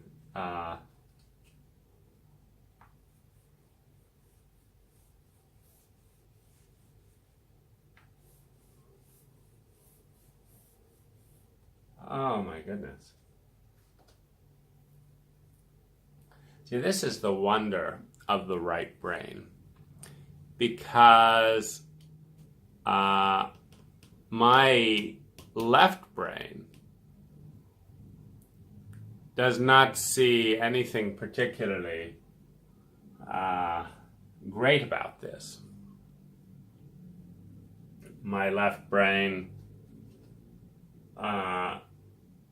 in fact, sees very little that's great about anything. But my right brain is incredibly delighted with this journey in the same way that I might be on a drug experience. Now, the only drugs I have experience of is MDMA along this line. And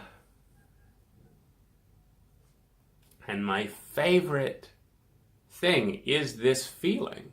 And what is the feeling? It's a feeling of, why not? Isn't that interesting? How about this? What about that? Why not this?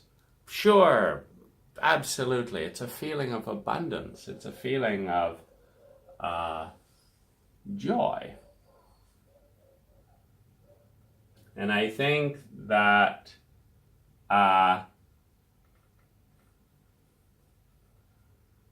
all my life I've wanted to access that feeling and share it and invite other people into this space. And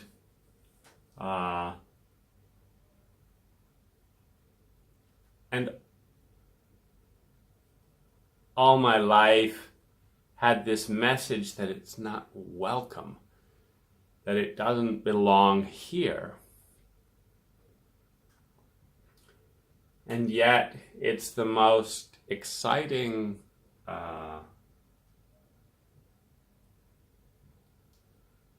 it's like even that, it's more fun in the garden. It's more fun in the garden than doing all this stuff.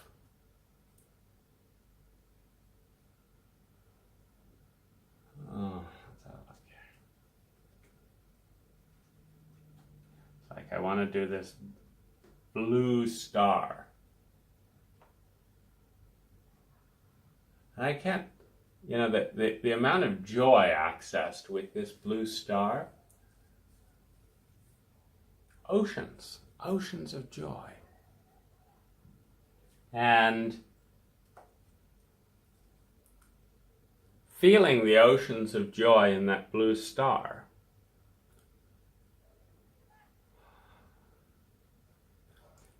reminds me of the beautiful power of symbols. Because when we lace our left brain and right brain together consciously and beautifully with intention, with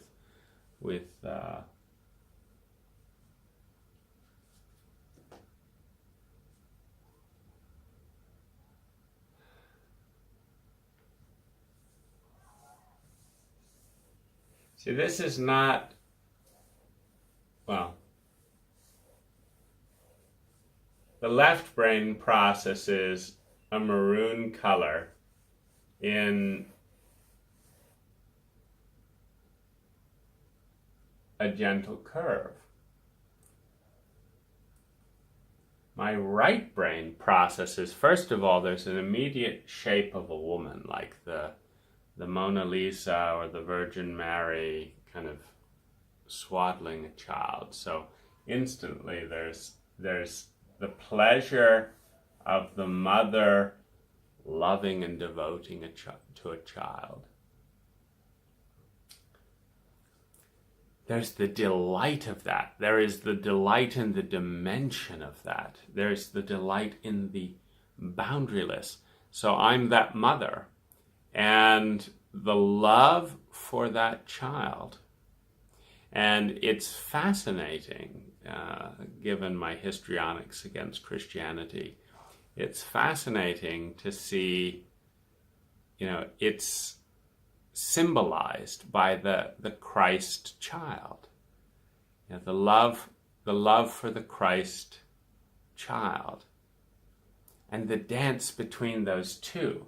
There's yellow. There's yellow. And there's this maroon. And the yellow lights up. The yellow lights up magnificently. And by the way, the marvel of this is I'm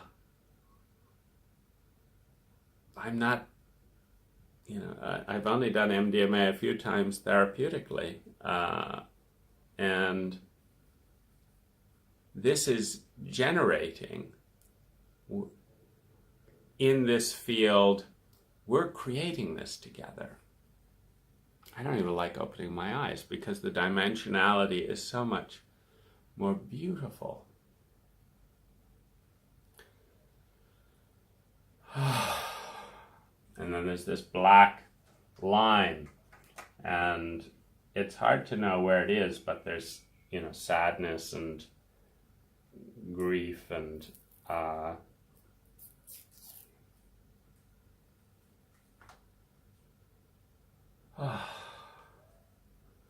doesn't belong here, it's over here. You know, there's this black line.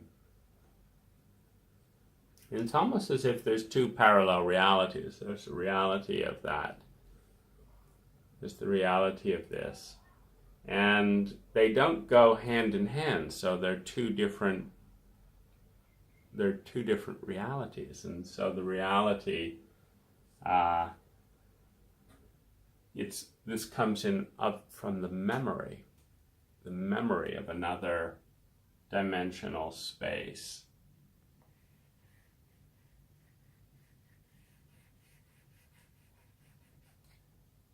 The joy of that mother blessing the child with grace, with gifts, with joy, with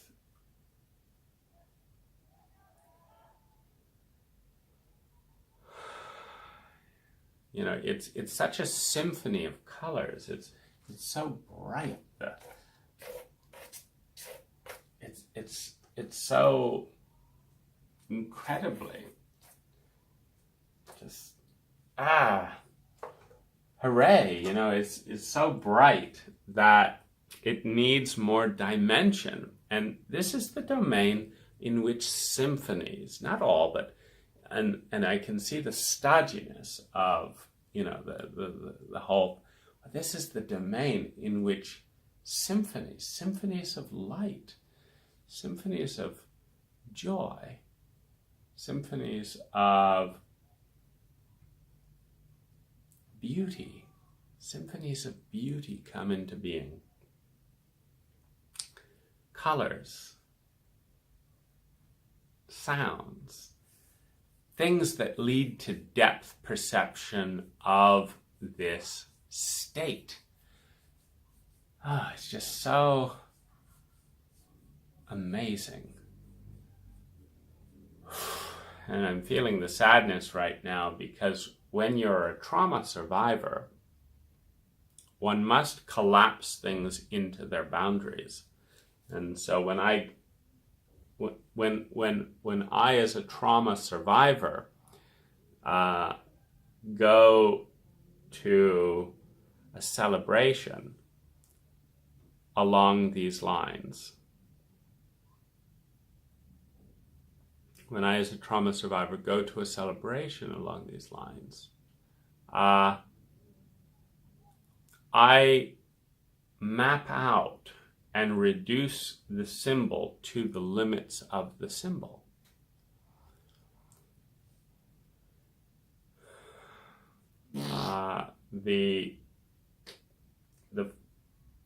For example, if there's tapestries of cloths, I measure the room.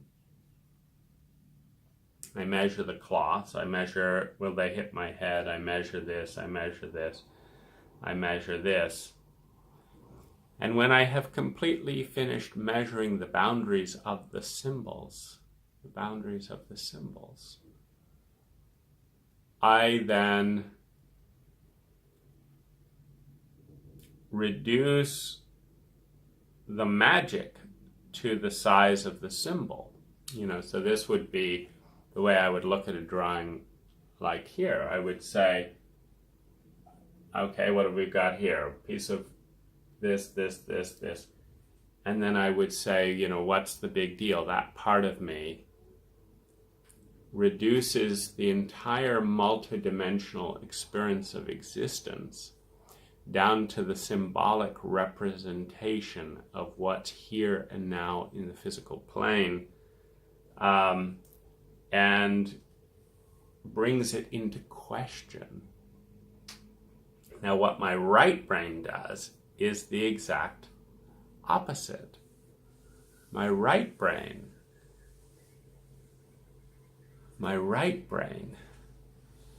looks beyond the symbol, looks beyond the golden calf to the wonder that inspired the drawing.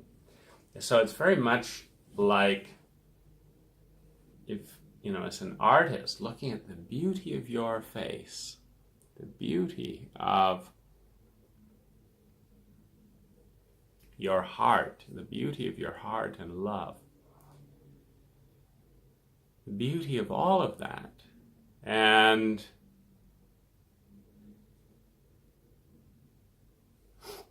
suggesting it with a few outlines that is enough to transport me through the symbol to you, but not enough to fixate on the symbol. When the symbol is too exquisite, it becomes the substitute from and through which the attention is grabbed on the idol, on the symbol, rather than passing through. And I think this is one reason why sometimes in nature one will find a cairn, 2 or 3 stones that have been balanced with care to mark that something is here. Something has been felt here. And one doesn't fixate and obsess on the cairn because it's simple. One goes through to feel. And then one may mark that in some way in the ground and stuff with a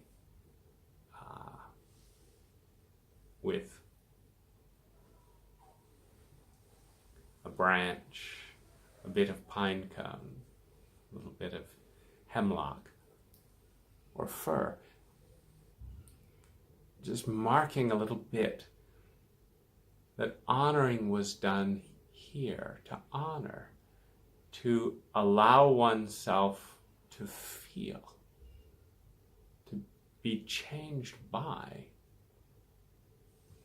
to allow oneself to feel, to be changed by, and to transcend the symbol, and emerge in the state.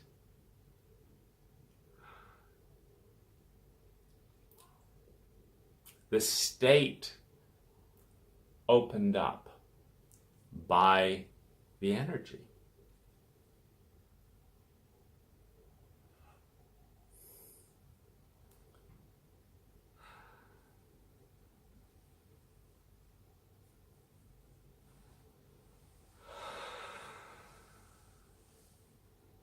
In an honest culture, in an honest paradigm, the heart, the mind, the body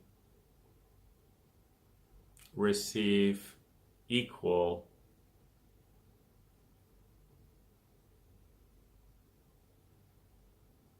treatment, receive equal care in an honest portrayal.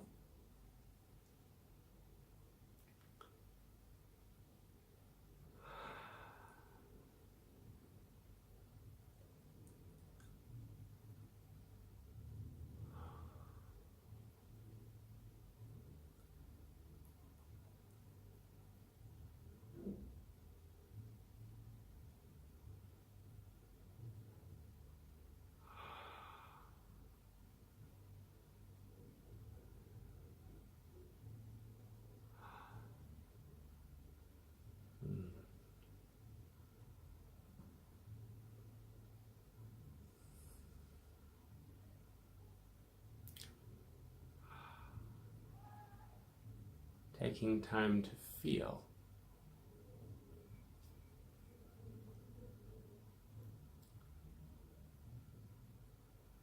is as beautiful as taking time to see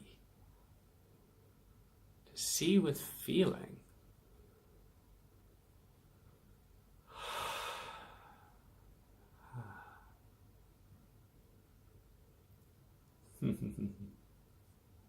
Thank you for this meditation together.